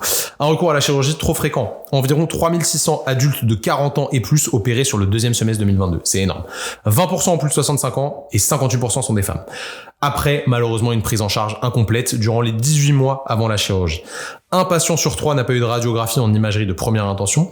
Un patient sur 3 n'a pas eu de kinésithérapie et un patient sur 2 n'a pas eu d'infiltration de dérivés de cortisone. Donc ça, c'est important de le comprendre. Il y a 33% des patients qui n'ont pas de rééducation avant de se faire opérer. Ça veut dire qu'on n'a même pas testé la best practice qui est la rééducation pour l'épaule douloureuse. C'est terrible, c'est terrible, c'est terrible. Et si on prend les chiffres, on sait très bien qu'il y a 33%, donc le deuxième patient sur les 3, qui a eu une rééducation de merde, à savoir électrode, chaud, massage. Malheureusement, c'est la réalité des choses. Donc en fait, le parcours de soins, il est pas bon et c'est notre faute kinésithérapeute. On devrait être meilleur et les médecins devraient nous envoyer plus de patients. Mais pour que les médecins nous envoient plus de patients, il faut qu'on soit meilleur, qu'on prouve par les faits, encore une fois, que nos thérapies fonctionnent en tant que kinésithérapeute. Donc ça, c'est très important. Ces chiffres, ils sont vraiment ultra importants et vous vous rendez bien compte qu'en fait, c'est vos compétences qui priment. Et pour tous les kinés qui m'écoutent encore après 1h30 de podcast, je vous invite vraiment à venir vous former avec moi sur l'épaule. C'est vraiment mon dada à l'épaule. J'adore ça. C'est mon articulation favorite. J'adore vous aider à améliorer vos compétences là-dessus. Donc, venez avec moi, venez vous former. C'est vraiment super cool. Les formations, elles sont disponibles en e-learning ou en présentiel. Je vous mets ça dans la description. On reprend notre étude. Une prise en charge de la tendinopathie non rompue de l'épaule à améliorer. Point clé de la recommandation 2023, la chirurgie n'a pas d'intérêt dans la tendinopathie non rompue de la coiffe des rotateurs. Hey, ça fait plusieurs années que la Cochrane nous l'a dit déjà, donc merci la France, on est toujours un petit peu en retard, mais ça fait plusieurs années que la Cochrane nous l'a dit. La radiographie de l'épaule est indispensable en première intention. Je suis moyennement d'accord, ça peut être intéressant, mais c'est pas forcément indispensable. En fait, ça va être intéressant si on a des doutes sur certaines pathologies et si on veut exclure certaines pathologies, mais c'est pas forcément obligatoire. Le traitement principal est médico-fonctionnel, c'est la première fois que j'entends ce terme, mais ça me va très bien. Antalgique, anti-inflammatoire non stéroïdien, kinésithérapie, infiltration de dérivés cortisonnés, éducation et conseil. Là-dedans, évidemment, je garderai kiné, éducation et conseil. Encore une fois, je suis biaisé par ma pratique, mais c'est ce qui ressort des études avant la médication. C'est moins invasif, il y a moins de risques à la pratique de la kinésithérapie, etc. Donc, voilà ce qui ressort. Donc, la chromioplastie, on évite. Ça peut servir à certains patients. Faut mettre de l'eau dans son vin. Encore une fois, c'est pas tout noir ou tout blanc, mais c'est les recommandations qui ressortent actuellement. Si on regarde un petit peu l'arbre décisionnel, je vous le mettrai sur la vidéo, ils vont nous distinguer 4 types d'épaules douloureuses. Moi, j'en distingue 5. Si vous voulez savoir lesquelles, venez participer à la formation. Épaule non already, 75% des cas, je suis assez d'accord sur ces chiffres. Là, ils ont pas mis de diagnostic différentiel avec les cervicales, pourtant, c'est primordial. Et l'idée, ça va être de le diagnostiquer via une absence de limitation des amplitudes articulaires lors de la mobilisation passive. Évidemment, si vous avez une limitation des amplitudes articulaires globales lors de la mobilisation passive, confirmée par la limitation des mobilités analytiques gléno-humérales scapula stabilisée, vous avez une épaule raide face à vous. Donc c'est pas une épaule non already, c'est une épaule raide qu'on pourrait soit considérer comme une capsulite primaire ou secondaire. Là, on va rentrer un petit peu dans les détails. Capsulite primaire, c'est capsulite idiopathique. Capsulite secondaire, c'est capsulite secondaire à une pathologie, à une problématique. Ça peut être du diabète, ça peut être de l'arthrose, etc. Ou alors de l'arthropathie gléno-humérale. Excusez-moi, je vous ai dit n'importe quoi. Une capsulite primaire, c'est idiopathique, donc claquement de doigts. Capsulite secondaire, c'est secondaire à un trauma ou à une pathologie, pas de l'arthrose. L'arthrose, ça vient après, c'est une cause de raideur de l'épaule, mais c'est pas exactement le même phénotype, le même type de patient que ceux qui vont avoir des capsulites. Capsulite idiopathique, on va plutôt être sur des femmes, on est à peu près à 60-40 selon la littérature. Selon ma pratique perso, ça tourne plus autour des 70-30, on va pas se mentir. Plus des femmes, périménopause, plutôt boulot sédentaire, etc. Encore plus important chez les diabétiques. Et pour l'arthrose, évidemment, ça va être des patients plus âgés. Il y a un peu plus de femmes aussi, encore une fois. Et il y a un signe qui est extrêmement corrélé. Évidemment, c'est le signe d'arthrose à la radio et le bruit articulaire vraiment lié au grain de sable lorsque vous mobilisez l'épaule. Donc ça, c'est plutôt pour l'épaule raide. Si c'est pas une épaule raide, ça peut être soit une épaule non already, comme on a vu avant. On va appeler ça syndrome douloureux d'origine sous-acromiale. Soit une épaule instable, si les signes d'instabilité sont associés. Soit une épaule d'origine neurologique. Et après, il y a deux autres catégories qu'on va pas détailler aujourd'hui. Mais c'est extrêmement intéressant que l'HAS nous ponde enfin ce papier, parce que ça fait des années qu'on attend d'avoir une classification plus simple en France. Moi, ça fait des années que j'enseigne la classification internationale avec ces 5 grandes pathologies. Là-dessus, on en a 3 qui rentrent. Et évidemment, on essaie de faciliter les choses pour les Français, parce qu'il y a beaucoup de kinés français qui aiment pas réfléchir, mais vous qui écoutez le podcast, je sais que vous adorez réfléchir. C'est extrêmement important. Donc voilà, on a quelque chose qui sort, qui est pertinent. Pour une fois, on a un bon rapport qui nous montre que la plupart des opérations pour les épaules ne sont pas pertinentes si il n'y a pas de rupture de coiffe associée liée à un traumatisme et si la rupture n'est pas très importante et que les acromioplasties faites à foison ne sont vraiment pas intéressantes, mais la Cochrane nous l'a dit depuis bien longtemps. Et ensuite, vous avez cet algorithme d'examen clinique qui est pertinent, qui est très clinique, et c'est ça qui est bien, en fait, il n'y a pas de 10 000 tests, il y a juste des évaluations cliniques, etc., et qui vous permettent, en fait, de voir ce qui est le plus pertinent en termes de rééducation. Bon, ça, c'est pas bien compliqué, mais c'est quand même important de le comprendre. Donc, vraiment, prenez ça en compte, essayez de lire ce papier, c'est ultra simple. En vrai, c'est même pas une étude, il y a même pas, méthode, résultat, etc. C'est juste un rapport de l'HAS qui vous permet, voilà, de bien comprendre ce qui est important aujourd'hui quand vous faites face à une épaule douloureuse, de bien la trier pour savoir quoi faire en réalité en rééducation.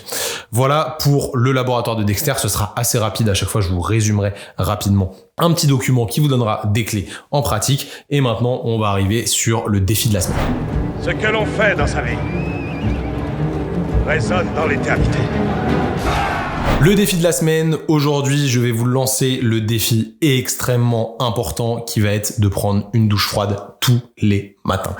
Pourquoi je vous fais ça? Parce que le prochain épisode, on va parler douche froide, ça va être un épisode extrêmement important. Je vous le dis, j'en parlerai dans le prochain épisode, mais ce podcast à la base, je voulais l'appeler Cold Shower, donc douche froide. On a changé pour Zone 51 parce que c'était plus intéressant, ça rentrait un petit peu plus dans le concept, etc. Mais vraiment, la douche froide, c'est quelque chose de primordial. Et j'aimerais que pour le prochain épisode qui sort dans 2 semaines, vous ayez mis en place cette douche froide. Et comme ça, vous pourrez mieux comprendre les effets dont je vais parler, les bénéfices et les inconvénients dont je vais parler. Mais j'aimerais, à partir de maintenant, que tous les matins, vous preniez une douche froide.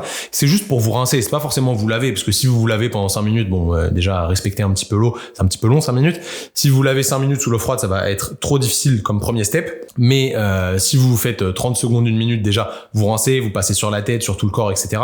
Ça va être extrêmement intéressant. Vous allez voir que ça va vous amener plein de bénéfices. Je parlerai des bénéfices physiologiques s'ils existent et des bénéfices psychologiques dans 2 semaines, encore une fois. Mais j'aimerais dès maintenant que vous le mettiez en place. Comme ça, on pourra en parler pendant 2 semaines et dans 2 semaines et on pourra réfléchir à tout ce qui entoure cette douche froide. Ce sera votre défi de la semaine. Je vous mets au défi de le faire. Moi, je le fais depuis plusieurs années. On en parlera la semaine prochaine. Je vous parlerai de cette expérience-là. À vous de le mettre en place. Faites-moi confiance. Essayez de mettre ça en place et on en reparle dans 2 semaines. Ce sera extrêmement intéressant. Maintenant, place à la conclusion de l'épisode. Un jour peut venir où le courage des hommes faillira où nous abandonnerons nos amis et briserons tout lien. Mais ce jour n'est pas arrivé. Ce sera l'heure des loups et des boucliers fracassés lorsque l'âge des hommes s'effondrera. Mais ce jour n'est pas arrivé. Donc on était sur un épisode assez tourné vers la communication et ce que peuvent engendrer les réseaux sociaux. Vous avez compris que c'est un outil exceptionnel, hein, les réseaux sociaux, qu'il faut utiliser intelligemment. En 2023, voilà, tout le monde a Instagram, etc. Il faut savoir relativiser ce qu'on y voit et ce qu'on y entend. Assumez ce que vous pensez, restez libre, c'est extrêmement important. Prenez votre liberté et ne vous faites pas dicter les choses par les autres. Si vous pensez qu'une cause doit être défendue, menez ces combats, c'est important, défendez-la intelligemment, ne tombez pas dans les mauvais travers, mais menez votre combat pour cette cause. C'est important de prendre ça en compte, utilisez les réseaux sociaux à bon escient, soyez intelligent avec l'utilisation que vous en faites et prenez part dans certains combats, dans certaines positions, mais faites-le intelligemment en gardant en tête de devenir plus libre, plus réfléchi et d'élargir votre zone de confort. Encore une fois, on l'a dit au début, c'est ultra important. Ce sera la pierre angulaire de ce podcast. Moi, je veux que vous progressiez, que vous élargissiez votre zone de confort physique et mentale. Et en fait, je vais le faire avec vous tout au long de ces épisodes. Donc, on est parti pour plein d'épisodes qui vont être vraiment salés, vraiment très intéressants. Et ce sera à vous de faire le taf à côté, parce que moi, je ferai le taf. Quand je dis quelque chose, je le fais. Donc, essayez vraiment de relativiser ce que vous voyez sur les réseaux sociaux. Prenez ce qui est bon, prenez ce qui est mauvais. Essayez d'avoir l'intelligence de rester libre et éveillé vis-à-vis de tout ce qui vous entoure. En attendant, soyez fort, soyez digne. Élargissez votre zone de confort et ouvrez votre esprit. N'oubliez pas de vous abonner au compte Instagram en lien avec ce podcast qui est le compte Thomas BNY. Et évidemment au compte Training Therapy. Abonnez-vous au format YouTube. Évidemment, on est sur YouTube aussi, donc abonnez-vous, c'est très important. Vous pouvez me voir, j'incruste des petites images, etc. Nous, on se dit à dans 2 semaines pour un nouvel épisode. Salut tout le monde.